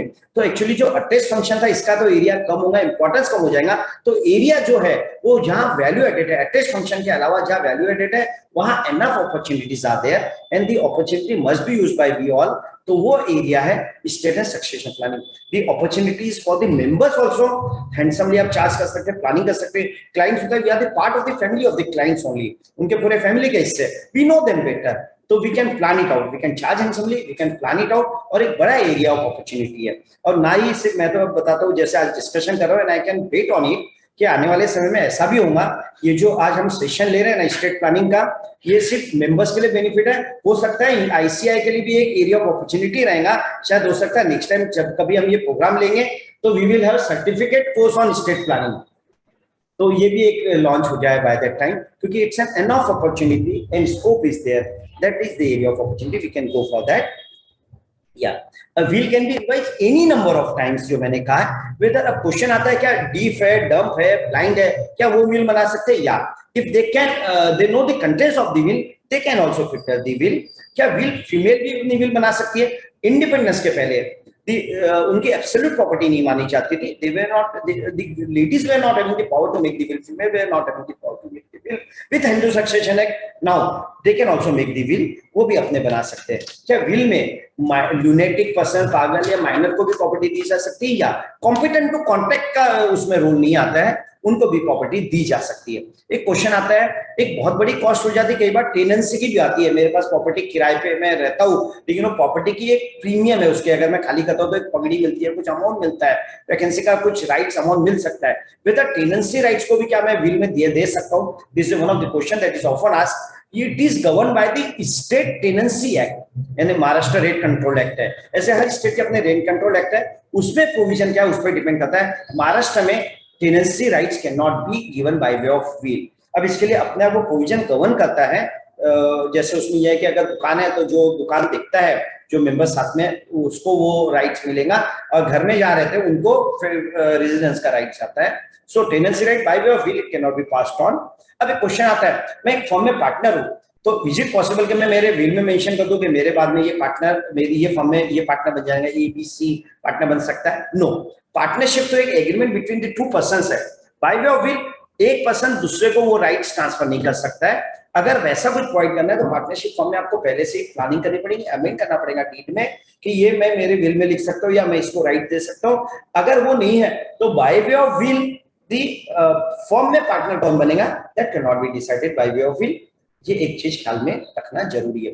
महाराष्ट्र में, तमिलनाडु में, वेस्ट बंगाल में विल का प्रोबेट लेना जरूरी है और बाकी जगह विल प्रोबेट लेना जरूरी नहीं है, ठीक है। और विल प्रोबेट लेने के अच्छा पार्ट ये है, अगर विल रजिस्टर्ड है तो सब काम जेन्युइन है, ऑथेंटिसिटी प्रूव होती है। अगर रजिस्टर्ड अनरजिस्टर्ड है, देयर मे बी क्वेश्चन, इसलिए और कोई कॉस्ट इन्वॉल्व नहीं है, तो इट इज ऑलवेज एडवाइजेबल कि विल आप उसको रजिस्टर करवा लें, क्योंकि उसमें स्टैम्प पेपर भी होना जरूरी है, प्लेन पेपर में भी है, and without cost you can get the will registered. तो बेटर है कि विल रजिस्टर्ड रखें, it gives better genuineness and authenticity prove होती है, ठीक है। अगर विल में करेक्शन करना है, कोडिसिल कहा जाता है, any time the correction can be done. I know friends, the time is too less for us, but I will just try to finish it out. The other mode of nomination, एक माना जाता है कि joint holding, अगर property में joint names ले तो that could be the part of will also, ठीक है। and joint holding अगर मेरी कोई प्रॉपर्टी है तो that serves the purpose of the succession या nomination अगर मैंने करके रखा है तो that serves the purpose of succession. Not exactly true. There are certain misconception कि nomination और joint holding can replace the will. ठीक है, क्या होता है nomination and joint holding जो है, ठीक है, किसी की डेथ होती है तो इमीडिएटली वो जो एसेट्स होती है, एफडीआर में joint holding किया है या बैंक अकाउंट में joint holding रखा है, तो एक की डेथ होगी तो दूसरे के हाथ में अमाउंट चले जाता है, लेकिन उसके legal title of that amount pass on नहीं होते हैं। Same is the case with nomination, कि मैंने किसी को नॉमिनेट करके रखा है, नॉमिनी का नाम डाल के रखा है मैंने, और किसी एक पर्सन की डेथ हो जाती है, नॉमिनी को अमाउंट मिलता है लेकिन लीगल राइट नहीं मिलता है ना। नॉमिनी और joint holder are basically a trustee है, you can say it's a sort of stop gap arrangement, they are not the legal owner. Legal owner तो या लीगल ओनरशिप या उसका जो टाइटल फ्लो होता है, डिस्ट्रीब्यूशन के जो राइट्स होते हैं एसेट्स के, वो जो अपन ने किया या तो विल से जाएगा या फिर वो इंटरेस्टेड जाएगा, और जो सीक्वेंस फॉलो होता था वो पूरा फॉलो होगा in the hands of nominee and in the hands of joint holder also. यानी एक ये प्रिकॉशन ये समझना जरूरी है कि nominee and joint holding are not the replacement of will, they are not. एक चीज है कि इमीडिएट पैसा ट्रांसफर हो जाएगा, एक बार का पैसा चले जाएगा, लेकिन लीगल टाइटल नहीं जाता है। अगर कोई उसको डिस्प्यूट करता है, कोई इस पे ऑब्जेक्शन रेज करता है, in that case it will go in that pattern only. So it is not equivalent to ownership. अगर आपको ओनरशिप देना चाहते हैं तो ज्यादा बेटर रहेगा कि आप उसको विल में मेंशन करें, अदर सक्सेशन मोड को फॉलो करें, वो ज्यादा बेटर होगा। अच्छा, नॉमिनेशन को लेके भी अलग अलग पैटर्न्स है, अलग अलग वर्किंग पैटर्न्स है। जैसे कोऑपरेटिव सोसाइटी में बहुत सारी जगह है, बॉम्बे में मोर पर्टिकुलरली, इवन नागपुर में या बाकी जगह भी होता है, जहां शेयर अलॉट किया जाता है एक कोऑपरेटिव सोसाइटी का, and the share represent the flat. और देयर इज अ कांसेप्ट के वहां अगर फ्लैट ट्रांसफर करना हो तो आप उसका शेयर ट्रांसफर कर दीजिए, and there is a concept of nominee भी वहां पे मेंशन किया जा सकता है। तो नॉमिनी को अगर जाता भी है तो वो नॉमिनी के हाथ में एज अ ट्रस्टी जाता है, ना कि एज अ लीगल ओनर करके नहीं जाएगा। It will be a basically trustee and normal pattern will follow, इसलिए ज्यादा बेटर है कि उसको भी कॉम्प्रोमाइज किया जाए। Same is the case with shares. अगर है मेरे पास कोई कंपनी के और मैं वो शेयर किसी का नाम नॉमिनी करता हूँ, इन दैट केस पहले तो दो अलग अलग, पहले कुछ कोर्ट्स के जजमेंट ये आते थे कि nominee will be the legal owner, but by late the decision has been taken that nominee will not be the legal here, and it will follow the normal pattern. Nominee will be just like a trustee and the assets will be distributed in a normal pattern only. एक better option तो ये होता है कि जब भी आप will बनाते हैं, विल एंड नॉमिनेशन और जॉइंट होल्डिंग को अलाइन कर लिया जाए, ताकि वो विल में जो लिखा है वही नॉमिनेशन में हो, वही जॉइंट होल्डिंग में पैटर्न फॉलो होता है। That is ideally the best way of succession planning. तो वो सिंक्रोनाइज हो जाती है पूरी चीजें। So one should take care कि इसको जिस तरीके से प्लान कर सकते हैं वो प्लान करना चाहिए। फ्रेंड्स, अब अलग एक सबसे इनोवेटिव वेज है जहां पे lot many things can be plan out, is by way of private trust. Succession planning by way of private trust. अब विल में क्या होता है कि will takes effect only after the person is dying और the person is died. only in that point of time the will take effect. अगर वो जब तक अलाइव है तब तक तो कुछ हो नहीं सकता है। तब उस केस में क्या किया जाए? अब आदमी ये देखता है कि डेथ के बाद में देयर में भी सम लीगल इशू में भी देयर, या हो सकता है लीगल हेयर को मैंने प्रॉपर्टी तो दे दी, लेकिन उसके बाद में अगर लड़का सपूत है तब तो उसको जरूरत नहीं है, कपूत है तब कुछ भी दो तो वो लुटा देगा। आदमी को पता है कि ये जाके पैसा उड़ाएगा, जुए में हरा देगा, या बहुत एम्बिशियस लोग बिजनेस में पैसा लगाएगा, कोलेटरल मॉर्गेज करेंगे एंड बहुत रिस्की डिसीजन लेगा, that will turn out to be a harmful activity for the family as such. तो ऐसे कई इंस्टेंसेस है जहां आपको लगता है कि rather than giving property to any individual और to any person, why not set up a family trust, private trust बना लो, प्रॉपर्टी पूरी फैमिली प्राइवेट ट्रस्ट में सेट अपार्ट कर दे, और ताकि प्रॉपर्टी लीगल हेयर के हाथ में directly at that point of time ना जाए। अब क्या कॉन्सेप्ट हो जाता है, why private trust and how the private trust concept can be used. Private trust क्यों कर सकते हैं? पहली चीज एक लॉजिक हो सकता है रिंग फेंसिंग दी एसेट्स। मैं आज की तारीख में बिजनेस कर रहा हूं, मेरे पास आज बहुत पैसा है, बहुत प्रॉपर्टीज है मेरे पास में, मेरी बहुत इनकम है और मैं बहुत सारे बिजनेस कर रहा हूँ। वी नो कि बहुत लोगों ने बहुत बड़े बड़े बिजनेस किए एंड एट सम पॉइंट में एक डिसीजन गलत हुआ और वो डिसीजन इज पूरा स्पॉइल कर दिया पूरी फैमिली को। हम लोग शायद बैठेंगे तो नाम पे 10-20 नाम तो हम नागपुर में या इंडिया में कहीं पे भी नाम ले लेंगे। बहुत बड़े बड़े ग्रुप थे, बहुत बड़े बड़े जायंट्स थे जिनके नाम के एक जमाने में पूरे नाम बुला करते थे, जिनके आज वो तरस रहे हैं। ऐसे भी कई किस्से हम लोगों के सामने हैं।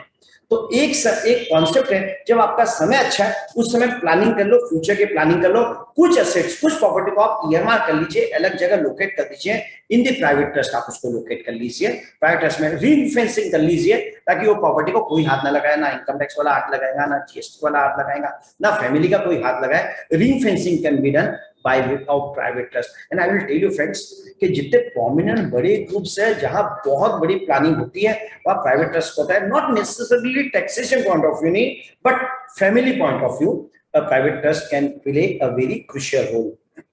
एक प्राइवेट ट्रस्ट का कॉन्सेप्ट क्यों आता है? अब क्या होता है, लोग बोलते हैं गवर्नमेंट के पास में टैक्स कहां से आएंगे, टैक्स 30% से ज्यादा बढ़ा है तो टैक्स नहीं आएंगे, या टैक्सेस तो इतने बढ़ गया इससे ज्यादा गवर्नमेंट का टैक्स कलेक्शन आ ही नहीं सकता। I will tell you, government के पास में एवेन्यूज कम नहीं है। गवर्नमेंट जब चाहे, जितना चाहे, जैसे चाहे, उतना चाहे उतने अमाउंट का टैक्स गवर्नमेंट कभी वसूल कर सकती है। तो बीच बीच में हमारे मतलब ऐसे ये इंडिया में नहीं, हर जगह अगर टैक्सेशन की हिस्ट्री हम लोग देखेंगे, there are enormous way of collection of the taxes. अगर आप नीदरलैंड में एक समय में, पता है आपको किस चीज पर टैक्स लगाया गया था? आप सनलाइट जो है ना, हम लोगों ने जोक पढ़ा था कि यार गवर्नमेंट तो पानी में भी टैक्स लगाते हैं, हवा में भी टैक्स लगा देंगे, रात चलने में भी, हमारे हंसी पे भी टैक्स लगा देंगे, रात को सोते उसमें भी टैक्स लगा देंगे, लगा सकती है, ये तो अभी टैक्स फ्री आज की तारीख में तो एंजॉय करो, ऐसा कुछ तो भी मैसेज था। I will tell you it's not a joke, it is possible, everything is possible. Netherland में क्या चीज पे लगा था पता है? सनलाइट पे। यानी आपके घर की कितनी विंडो है आपके पास में और वो विंडो में से कितनी सनलाइट आती है आपकी, वो हिसाब से विलियम 3 करके था, 1696 की बात होगी अंदाज, उसने ऑन द सनलाइट उसने टैक्स लगाए थे। तो नीदरलैंड में आप जब जाएंगे अगर कभी देखे तो उसमें बहुत सारी ऐसे लंबी लंबी खिड़कियां बनी हुई है ताकि सनलाइट कितनी आ रही है उसके मेजरमेंट करके उस पर टैक्स लगाए थे तब। और वो 150 साल तक नीदरलैंड में उस तरीके का टैक्स था। ऐसे बहुत अलग अलग तरीके से गवर्नमेंट में अलग अलग all over the world tax वसूल किए गए। तो ये भूल जाइए कि गवर्नमेंट के पास में टैक्स कहां से आएगा, वो जब चाहे जितना चाहे उतना टैक्स वसूल कर सकते हैं। एक कॉन्सेप्ट आ रहा था प्राइवेट ट्रस्ट का, जब ज्यादा डिस्कशन कब आया, क्योंकि गवर्नमेंट प्लानिंग करी थी इनहेरिटेंस टैक्स की, ठीक है। तो इनहेरिटेंस टैक्स यानी आदमी के मरने के बाद वो अपने लीगल हेयर को जो भी प्रॉपर्टी देता है उसमें गवर्नमेंट अपना टैक्स वसूल करेंगी। There is already inheritance world के काफी कंट्रीज में है, यूएसए में the inheritance tax is there, ठीक है। तो यानी आदमी के मरने के बाद में प्रॉपर्टी में से गवर्नमेंट अपना शेयर लेती है, then it goes to the legal heir. तो अगर वो लीगल हेयर के यानी इनहेरिटेंस टैक्स बचाने का एक तरीका क्या था, तो वो एक तरीका है by way of private trust, क्योंकि इसमें लीगल हेयर के हाथ में प्रॉपर्टी जाती ही नहीं है, प्रॉपर्टी को टू द ट्रस्ट और वो ट्रस्ट फैमिली के लिए रहे, फैमिली के लिए वो ट्रस्ट में प्रॉपर्टीज रह जाती है। तो इनहेरिटेंस टैक्स से बचाने के लिए लोगों का कहना है कि भाई we must go for private trust. Another concept क्या होता है, जब तक टैक्स की बात नहीं आती है ना तब तक वी प्रोफेशनल का तो इंटरेस्ट भी नहीं बनता है, why should we go for the private trust. तो इनहेरिटेंस इज समथिंग सूनर और later it is going to be there, और इनहेरिटेंस जब भी आएगा वो टाइमिंग देख के आएगा। बड़े ग्रुप्स है, क्योंकि आज तो हिस्ट्री ऐसी है कि सिर्फ 2% ही है जो 90% ऑफ द टैक्स पे करते हैं, ठीक है ना। तो उनके पास की वेल्थ भी कितनी होंगी, वी ऑल नो दैट। अब इनहेरिटेंस टैक्स कब आएगा, कैसे आएगा, we need to see. But जिस दिन भी गवर्नमेंट को रेवेन्यू का शॉर्टफॉल रहेगा उस दिन इनहेरिटेंस टैक्स आ जाएगा। जैसे मैंने नीदरलैंड का कहा, वैसे ही अभी कल न्यूज थी, Pakistan is imposing a super tax, ठीक है, क्योंकि वहां पे रेवेन्यू शॉर्टफॉल हुआ, सुपर टैक्स लगा देंगे, सरचार्ज लगा देंगे, गवर्नमेंट रेवेन्यू का फाइंड आउट करेंगे। So better private trust could be something to as a tax planning tool also it can be used. Another, why private trust? आपके घर में कोई माइनर है, कोई अगर माइनर है किसी घर में, he is not capable नहीं है, या थोड़ा सा पागल है, या थोड़ा सा अपने डिसीजन नहीं ले सकता है, ठीक है, ल्यूनेटिक है, आपको उसका इंटरेस्ट प्रोटेक्ट करना है, तो आप कैसे करेंगे? अगर लीगल है, नॉर्मल पैटर्न फॉलो होगा, माइनर के आदमी जाएगा, कुछ और हो सकता है। It could be by way of private trust. आप प्राइवेट ट्रस्ट अपॉइंट करो, किसी और को ट्रस्टी बता दो for the interest, for the beneficiary के लिए, वो माइनर के लिए, उसका इंटरेस्ट सेफगार्ड करने के लिए you can make a private trust. Married daughter है, आप उसको प्रॉपर्टी गिफ्ट में देते हो, वो अपने हस्बैंड के पास जाएंगे, हस्बैंड पैसा के धंधे में लगा ले, कुछ और लगाता है, प्रोबेबली मन में एक रहता है कि प्रॉपर्टी कोई गलती जगह ना लग जाए, कोई नुकसान ना हो जाए। By way of private trust you can transfer the property to the private trust for the benefit of the married daughter, ताकि वो मैरिड डॉटर का इंटरेस्ट प्रोटेक्ट हो, मैरिड डॉटर का पैसा उसके पास में जाए, लेकिन प्रॉपर्टी उसके हाथ में ना रहे, ताकि वो और कई जगह मॉर्गेज करना है या कहीं देना है, वो सब चीज को अवॉइड कर पाए। बच्चा है, बहुत एम्बिशियस है, रिस्क लेने की आदत है, जुए की आदत है, बचाने के लिए बेटर है प्राइवेट ट्रस्ट में प्रॉपर्टी सेटल कर दी जाए। These are some of the reasons why for forming the private trust. You can use it for you can use private trust as a tool of succession planning and estate planning. अब क्या होता है, private trust wheel तो मरने के बाद में effect होती है, the wheel speaks from the grave only, लेकिन प्राइवेट ट्रस्ट अपने लाइफ टाइम में आदमी बना सकता है, उसमें कोई लीगल प्रोबेट नहीं लगता, लीगल है, सर्टिफिकेट नहीं रखता है, प्रॉपर्टी का जो कंट्रोल है that can be transferred during the life time only, है ना। Private trust can independently own the assets, है ना। अब फिर क्या होता है, जो आदमी जिसके पास प्रॉपर्टी है, अगर वो प्राइवेट ट्रस्ट में ट्रांसफर करता है, he can be settler and he can be trustee also, कि वो लाइफ टाइम उसका कंट्रोल ले ले, दिस इज ऑल्सो पॉसिबल। अब प्राइवेट ट्रस्ट का कॉन्सेप्ट क्या है, मेरे को पता है, अगर हम लोग 2 घंटा भी इसको डिस्कस करेंगे, this topic can not and, बहुत बड़ा टॉपिक है अपने आप में। एक ब्रीफ में कवर करने की कोशिश करता हूँ, एक ओवरव्यू, एक प्राइमर, एक प्राइमरी इंफॉर्मेशन दे देता हूं मैं, ताकि further we can do R&D, we can go ahead with this concept. The private trust एक सेटलर होता है जो प्रॉपर्टी को निकालना चाहता है, उसमें बेनिफिशियरी होता है जिसके फायदे के लिए वो निकाली जाती है, और एक होता है ट्रस्टी जो उसको पूरा कंट्रोल करता है, यानी उसको देखता है कि जो सेटलर चाहता था उस तरीके से वो प्रॉपर्टी का यूज करे और प्रॉपर्टी को इंटरेस्ट सेफगार्ड करके काम करे। This is the settler, trustee and beneficiary, this are the 3 person which are there in the private trust. Now the next part is there is the नया concept है, foreign में concept है, protector का concept है। Protector मतलब जो trustee के ऊपर में उसको क्रॉस चेक करने के लिए रखता है, उस पर कंट्रोल रखता है, प्रोटेक्टर का भी एक कॉन्सेप्ट हो सके, ट्रस्टी कुछ गलत ना करे।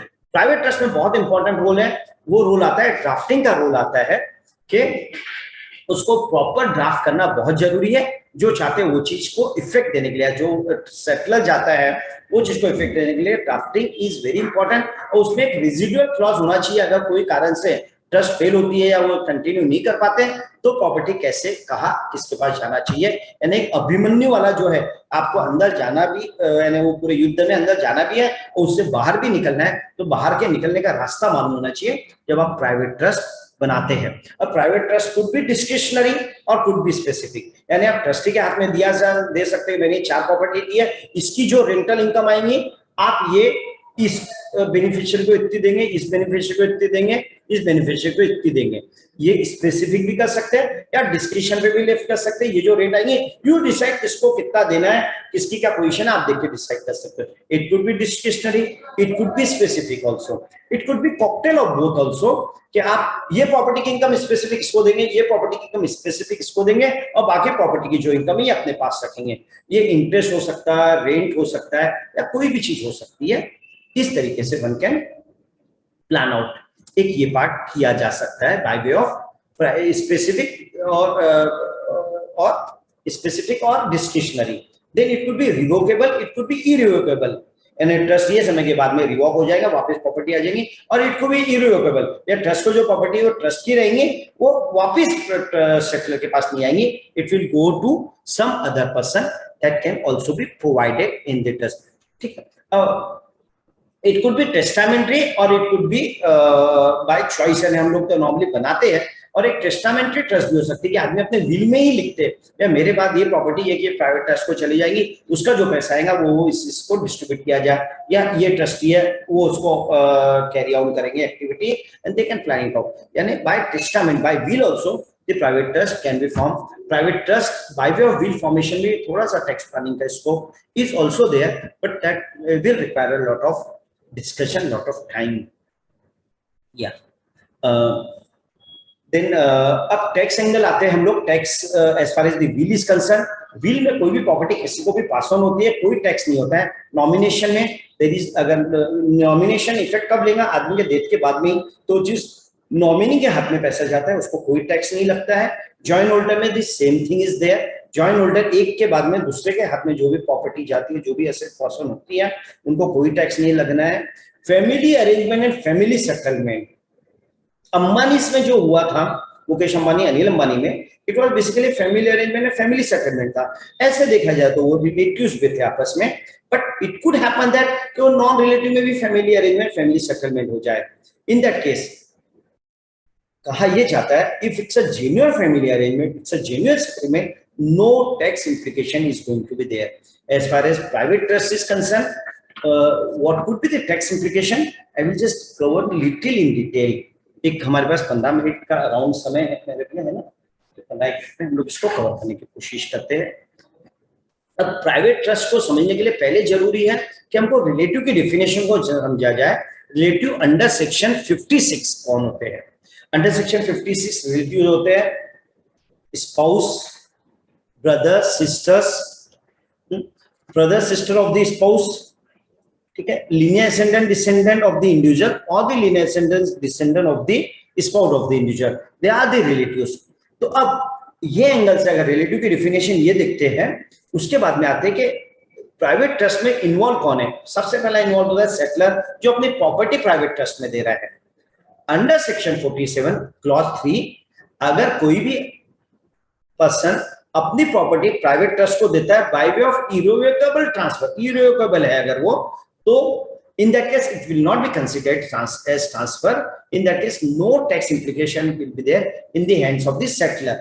ठीक है, अब फिर क्वेश्चन आता है, जो प्रॉपर्टी दे किसको रहा है? प्रॉपर्टी तो ट्रस्टी के हाथ में जा रही है, तो क्या ट्रस्टी के हाथ में कोई टैक्स आएगा? क्वेश्चन आता है, ट्रस्टी प्रॉपर्टी जरूर रिसीव कर रहा है, वो अपने ब्याह पे, खुद के ब्याह पे रिसीव करता है ऑन हिज ब्याह, लेकिन पर्पस होता है for the benefit of some other person.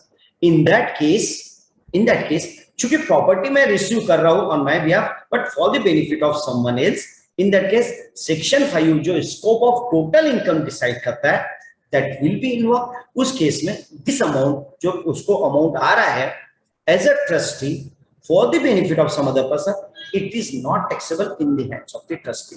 Third part आता है, वेदर रेसिपिएंट जो बेनिफिशियरी है, क्या उसके हाथ में अमाउंट विल बी टैक्सेबल? ठीक है, तो जो beneficiary he is not receiving the property, उसके बेनिफिट के लिए someone else is receiving, he is not the recipient of the property. In that case the amount will not B taxable in the hands of the beneficiary also. In short, the amount given by way in a private trust by way of irrevocable transfer will not be taxable in the hands of the any of the person. अच्छा, trustee के हाथ में एक और logic भी apply होता है कि ट्रस्टी को जो प्रॉपर्टी मिलती है for the benefit of and on behalf of, this are the terminology जो सुप्रीम कोर्ट ने एनालाइज की है। अब 56 अनलॉक करने के लिए एक और इंपॉर्टेंट टर्मिनोलॉजी जो है वो है विदाउट कंसिडरेशन।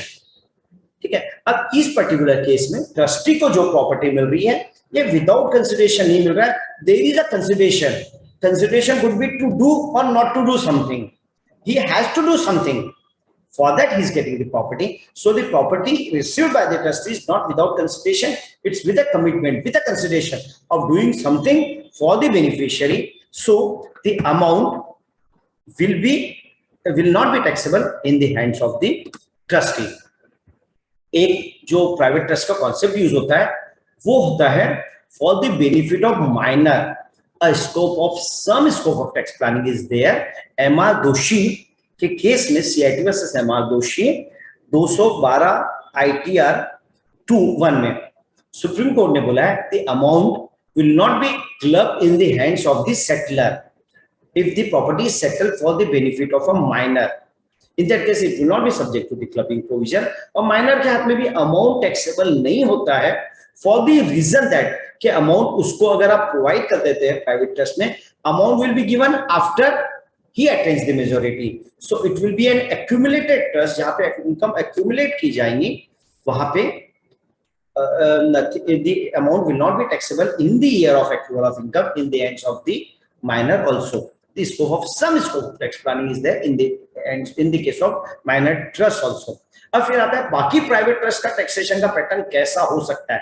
वो डिपेंड करता है whether private trust is a discretionary private trust or a specific private trust, ठीक है ना। If it's a specific private trust, अगर किसको कितना इनकम दी जाएंगी अगर ये प्रोवाइड किया गया है, in that case the taxation will be, एक important phrase यूज की गई है for taxation in the like manner and to the same extent, ठीक है। यानी जो ट्रस्ट बेनिफिशियरी को इनकम जाती थी उसके बाद में जो उसको टैक्स लगता था वो इनकम मिलने के बाद में जो उसका टैक्स इंप्लीकेशन आता था वही टैक्स इंप्लीकेशन ट्रस्टी के हाथ में अप्लाई होगा।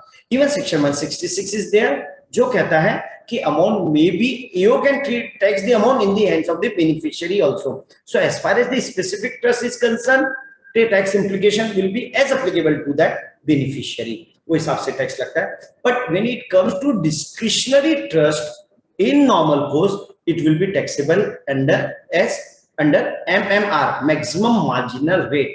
तो discretionary trust is always harmful. जो HNI है जिनकी ऑलरेडी इनकम MMR में टैक्स हो रही है उनके लिए it's okay, but in normal course अगर डिस्क्रिशनरी ट्रस्ट है it's very harmful.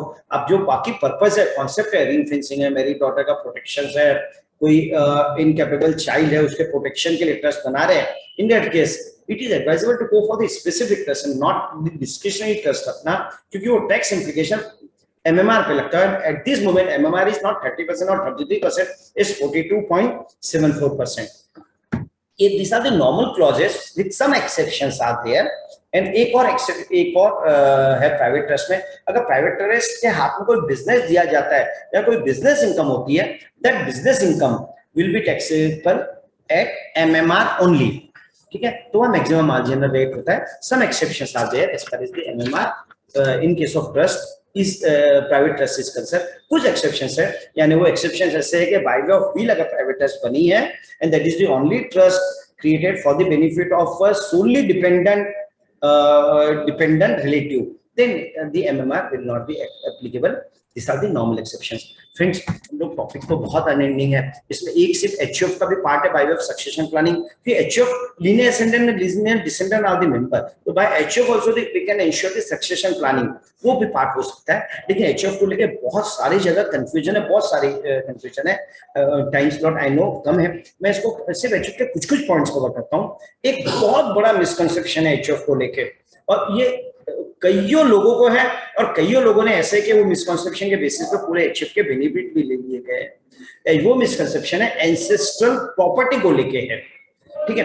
Ancestral property, कोई भी प्रॉपर्टी जब आती है किसी इंडिविजुअल के हाथ में, whether that's a property of the HF or that is the property of the individual only, ये कंफ्यूजन होता है। Let me tell you, after Hindu succession Act 1956 ancestral property death के बाद में जब भी पास ऑन होती है, it devolves upon the individual, it devolves on the individual in his individual capacity and not the property of the HF. And let me tell you, कईयों assessment हो गए, कईयों केसेस हो गए जहां पे उसके असेसमेंट HF में किए गए। I will share with you, आज से 15 साल पुरानी बात होंगी, एक आदमी ने कुछ प्लॉट्स बेचे थे, वो प्रॉपर्टी प्लॉट्स के सेल इंडिविजुअल में ऑफर नहीं किया था, उसने टैक्सेशन पे ऑफर नहीं किया था, वो इन्फॉर्मेशन डिपार्टमेंट के पास है, डिपार्टमेंट के नोटिस है, हम लोगों ने ऑफर सबमिशन दे दिया, ये तो एचएफ की प्रॉपर्टी, हमने एचएफ के हाथ में आता था, देखो हमारी इनकम डिस्क्रिमिनेशन लिमिट से कम इसलिए नहीं भरा, हम लोगों ने उसके सबमिशन बना के दिए और वो एक्सेप्ट हो गया। ना तो डिपार्टमेंट में ना वीपी पर, बहुत सारी जगह लॉट में नहीं कंफ्यूजन आते हैं। एंसेस्टर, एक प्रिकॉशन बस लीजिए ना, ancestor property devolves on the person in his individual capacity. तो फिर एचयूएफ कैसे एग्जिस्ट हो सकती है? By way of will say अगर कोई दे दे या बाय वे ऑफ गिफ्ट दे दे कि this is for the family, in that case it will be the property of the HUF. ठीक है। एंड एचयूएफ में वेदर वन सिंगल पर्सन, एक एचयूएफ थी हस्बैंड वाइफ एंड बेटी, son is not compulsory for HUF, बेटी भी है तो भी एचयूएफ बन जाती है। अब वो बेटी और वाइफ की डेथ होगी, whether one person can continue the HUF? No. HUF denotes family. So existence of more than one person is needed for formation. दो को पार्टनर होने चाहिए, लेकिन अदरवाइज एक से ज्यादा मेंबर अगर रहते हैं, डॉटर भी है, तो one can form the HUF in that case also. Partial partition, we all know that that has been de-recognized now. So partial partition under the Income Tax Act is not allowed. Hindu law में one can partition the property, लेकिन Hindu law में मतलब one can partition the property, लेकिन for the purpose of income tax the clubbing provision will be applicable. वो partial partitions को de-recognize कर दिया जाता है, वो recognize दूंगा। Married daughter they still remains the part of the HUF only, यानी शादी भी होगी तो अपने शादी के बाद में भी they remains the member of this, not member, they remains the co-partner of the father's HUF also, क्योंकि वाइफ बेटियों को co-partner राइट दे दिए गए हैं, तो बेटियां आर इक्विवेलेंट टू co-partner, यानी शादी भी होगी they remains co-partner in the father's HUF, they can demand the partition, they will remain the member. अगर वहां पे बड़ी, अगर वो मैरिड डॉटर है वो बड़ी है और बेटा छोटा है, इन दैट केस co-partner जो कर्ता के जो राइट आएंगे after father, it will go to the elder daughter and not to the son. ठीक है। Wife can not be co-partner in husband's HUF, but daughter will be a co-partner in father's HUF। ठीक है। Coparcenary का concept is very clear. By birth right आता है, by marriage coparcenary right नहीं आता है। We all know whether HUF can be a partner in a firm or it cannot be a partner in a firm, can be partner in individual capacity। एक normally बड़ा controversial issue रहता है whether HUF can have income of commission income, remuneration income हो सकती है, या HUF अगर remuneration लेता है will be taxable in the hands of the HUF or will be taxable in the hands of the partner or the कर्ता। Normal है कि कमीशन इनकम नॉर्मली नहीं ले सकते, लेकिन कुछ इनकम ऐसी है जो नॉर्मल बिजनेस से related but not exactly in the nature of commission नहीं बोल सकते, वो इनकम ली जा सकती है। फॉर एग्जांपल मैं, यानी कॉन्सेप्ट ये है कि नहीं ले सकते ऐसा सबका मानना है, लेकिन कुछ कुछ कमीशन की इनकम हो सकती है। जैसे मैं एग्जांपल कवर करता हूँ, एक सीमेंट का डिस्ट्रीब्यूटर है, ठीक है, उसने सीमेंट की डिस्ट्रीब्यूटरशिप ली है। अब उसमें एक कॉन्सेप्ट है, आप जो माल बेच रहे हो, आप डायरेक्ट बिलिंग अगर करा देते हो तो कंपनी आपको कमीशन दे रही है, तो it's basically a business of purchase and sale that was been done by the HUF proprietary firm। But in that case, even if commission is coming, that can be explained, that can be fought at the in the income tax, and that will be acceptable as such। और remuneration के लिए भी same है, by and large remuneration will be taxable in the hands of the कर्ता, ये माना जाता है। लेकिन कोई इस नेचर की अगर सर्विसेज है जहाँ से प्रेजेंस एज सर्विस नहीं की दी गई है और कर्ता का direct as such involvement, personal involvement is not detailed, normal course में अगर आता है, in that case the amount can be taxed in the hands of the HUF also, that is also possible। लेकिन this are the exception. Normal presumption तो ये मान के चलिए, अगर नॉर्मल इनकम है, no commission income and no remuneration taxation in the hands of the HUF, यानी वो इंडिविजुअल पार्टनर के हाथ में जाएंगी, वो इंडिविजुअल कर्ता के हाथ में जाएंगी, ऐसा ही मानना चाहिए। It could happen that a person could be a member और कर्ता of more than one HUF, ऐसा भी हो सकता है। Rather I have the cases, एक ही आदमी वो 3 HUF का करता है फिलहाल, तो उसके दादाजी एक्सपायर्ड हो गए, उसके फादर एक्सपायर्ड हो गए हैं, in that case he is the member of 3 HUF simultaneously is a member there. अब एक क्वेश्चन छोटा सा आता है, क्या HUF को गिफ्ट दिया जा सकता है? क्या HUF गिफ्ट दे सकता है? क्या हिंदू लॉ प्रोहिबिट काफी जगह करता है कि कितना गिफ्ट देगा। सुप्रीम कोर्ट का जजमेंट है, गुरम्मा वर्सेस मलम्मा करके एक है, उसका केस था कि वो HUF नॉर्मली गिफ्ट नहीं दे सकता है बियॉन्ड सर्टेन रीजनेबल लिमिट, थोड़े अमाउंट, छोटे अमाउंट पायस पर्पस के लिए HUF can give the gift, बाकी गिफ्ट नहीं दे सकता। लेकिन हम मानते हैं अगर HUF ने गिफ्ट दे दिया तो वेदर दे ही दिया, हिंदू लॉ को इग्नोर करते हुए, तो whether amount will be taxable in the hands of the recipient. Now the question arises कि देखिए गिफ्ट का टैक्स पे it is from the relatives. अगर नॉन रिलेटिव से मिला तो amount is taxable in the hands of the recipient. और relative की डेफिनेशन भी ऑल नो कि वहां पे एचयूएफ का नाम नहीं आता, रिलेटिव लेने वाले अगर आप लेते हो किसी से उसमें एचयूएफ का नाम नहीं है। But then there is a judgement, एक अहमदाबाद ट्रिब्यूनल का एक जजमेंट है, वो मेरे ख्याल से विनीत कुमार रघुवंशी भालोटिया करके एक जजमेंट है, जिसमें बोला गया है कि एचयूएफ क्या, it's a group of persons only, group of individual. So if the individual are the relatives of that recipient, in that case the amount will not be taxable in the hands of the recipient। यानी HUF से अगर कोई gift आ भी जाता है by way of Ahmedabad tribunal का जो judgement है उसके हिसाब से the amount is not taxable। Now question आता है एचयूएफ से गिफ्ट आना, अब मेन मेंबर्स ने एचयूएफ को गिफ्ट देना, नॉर्मली क्या होता है टर्मिनोलॉजी है ना थोड़ी सी समझनी जरूरी है। एचयूएफ से गिफ्ट आने का मतलब कई बार क्या होता था पार्टीशन वाला पार्ट होता है, पर एचयूएफ को गिफ्ट देना मतलब throwing the individual assets in the common hotspot, ये भी माना जा सकता है। लेकिन अब एक for the sake of our understanding, for the sake of easiness, अगर कोई मेंबर एचयूएफ को गिफ्ट देता है whether the amount will be taxable or will not be taxable। तो HUF की डेफिनेशन रिलेटिव की डेफिनेशन में दिया इन case of HUF the members will be relatives, यानी कोई भी मेंबर HUF में कोई प्रॉपर्टी देता है, कॉमन हॉटस्पॉट में डालता है या गिफ्ट देता है, the amount will not be taxable in the hands of the HUF। Now the question arises, अगर मैं रिलेटिव के अलावा किसी और से गिफ्ट लेता हूं या HUF में गिफ्ट लेते हैं whether the amount will be taxable। For example मेरी HUF है, मैं हूं, मेरी वाइफ है, मेरी बेटी है HUF में, ठीक है। My brother gives the amount of rupees 10 lakhs to my HUF, whether the amount will be taxable? Yes, amount will be taxable, क्योंकि HUF के केस में रिलेटिव्स मेरे रिलेटिव्स नहीं चलेंगे, HUF के केस में रिलेटिव्स तो हस्बैंड यानी मैं हुआ, वाइफ हुई और बेटी हुई, all other persons are not relative। So in that case the amount will be taxable in the hands of the relative, in the hands of HUF if the amount is received by HUF from any other person other than the members, in that case the amount will be taxable। Friends, topic बहुत vast है, we can speak for hours on this topic, but in a shortest possible time I'll just try to cover it। I know I have to take the question answer, so we can take it forwards with this। अगर कुछ रह गया हो तो हम question answers में उसको cover up कर सकते हैं। Thank you for giving me an opportunity for the pleasant hearing, for reading me something which otherwise I would not have read with so much interest and gain। Yeah, thank you friends। Thank you, thank you, Naresh sir. Am I audible? Yeah, very much। Sir, there is one question in chat box. Yeah। What if the female does not have son and property is inherited from father as well as father-in-law? Yeah, the father-in-law property will go to that part only, to their family only, like husband, it will go to husband, because child are not there, so it will go to husband।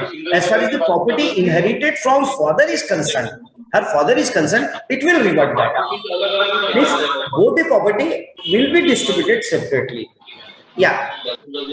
Any other questions from the delegates?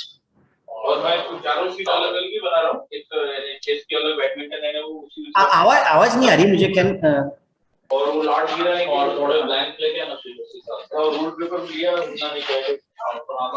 Any other? नहीं sir, किसी और से तो नहीं आए sir अभी। एक set को इनको दूंगा गूगल वर्क पे। Hello, am I audible sir? Yeah, yes। Sir, I don't think so there is a question right now because you have taken the whole topic in total detail, and I understand most of the questions you have already given and answer has been given to that। And dear friend, I understand sir has aptly discussed succession planning and will formation and private deed for drafting and their advantages also। Sir also deliberated upon nuances of drafting will, trust deeds and other documents which will be beneficial for our succession planning। He also said that trust deed and will are not standardized and cannot be standardized, and thus CAs have professional opportunities therein if taxation angles is also taken care of। And he also said one more thing, that ICI may even start a course on that, drafting of will and succession planning and trust deed also। Sir, we are very thankful to you for sparing your valuable time and deliberate on succession planning, will and trust। We are also thankful to CA Satish Sada sir, chief guest of the session, who in shortest possible time gave his consent for the chairing this particular session। I thanks all the participants here and request you all to join us for future programs of the branch. Tomorrow we have marathon and also indoor games. And on 27th, we have seminar on opportunities in MSME and startups. Thanks a lot to all of you. Thank you, sir. Thank you, Naresh, sir. Thank you.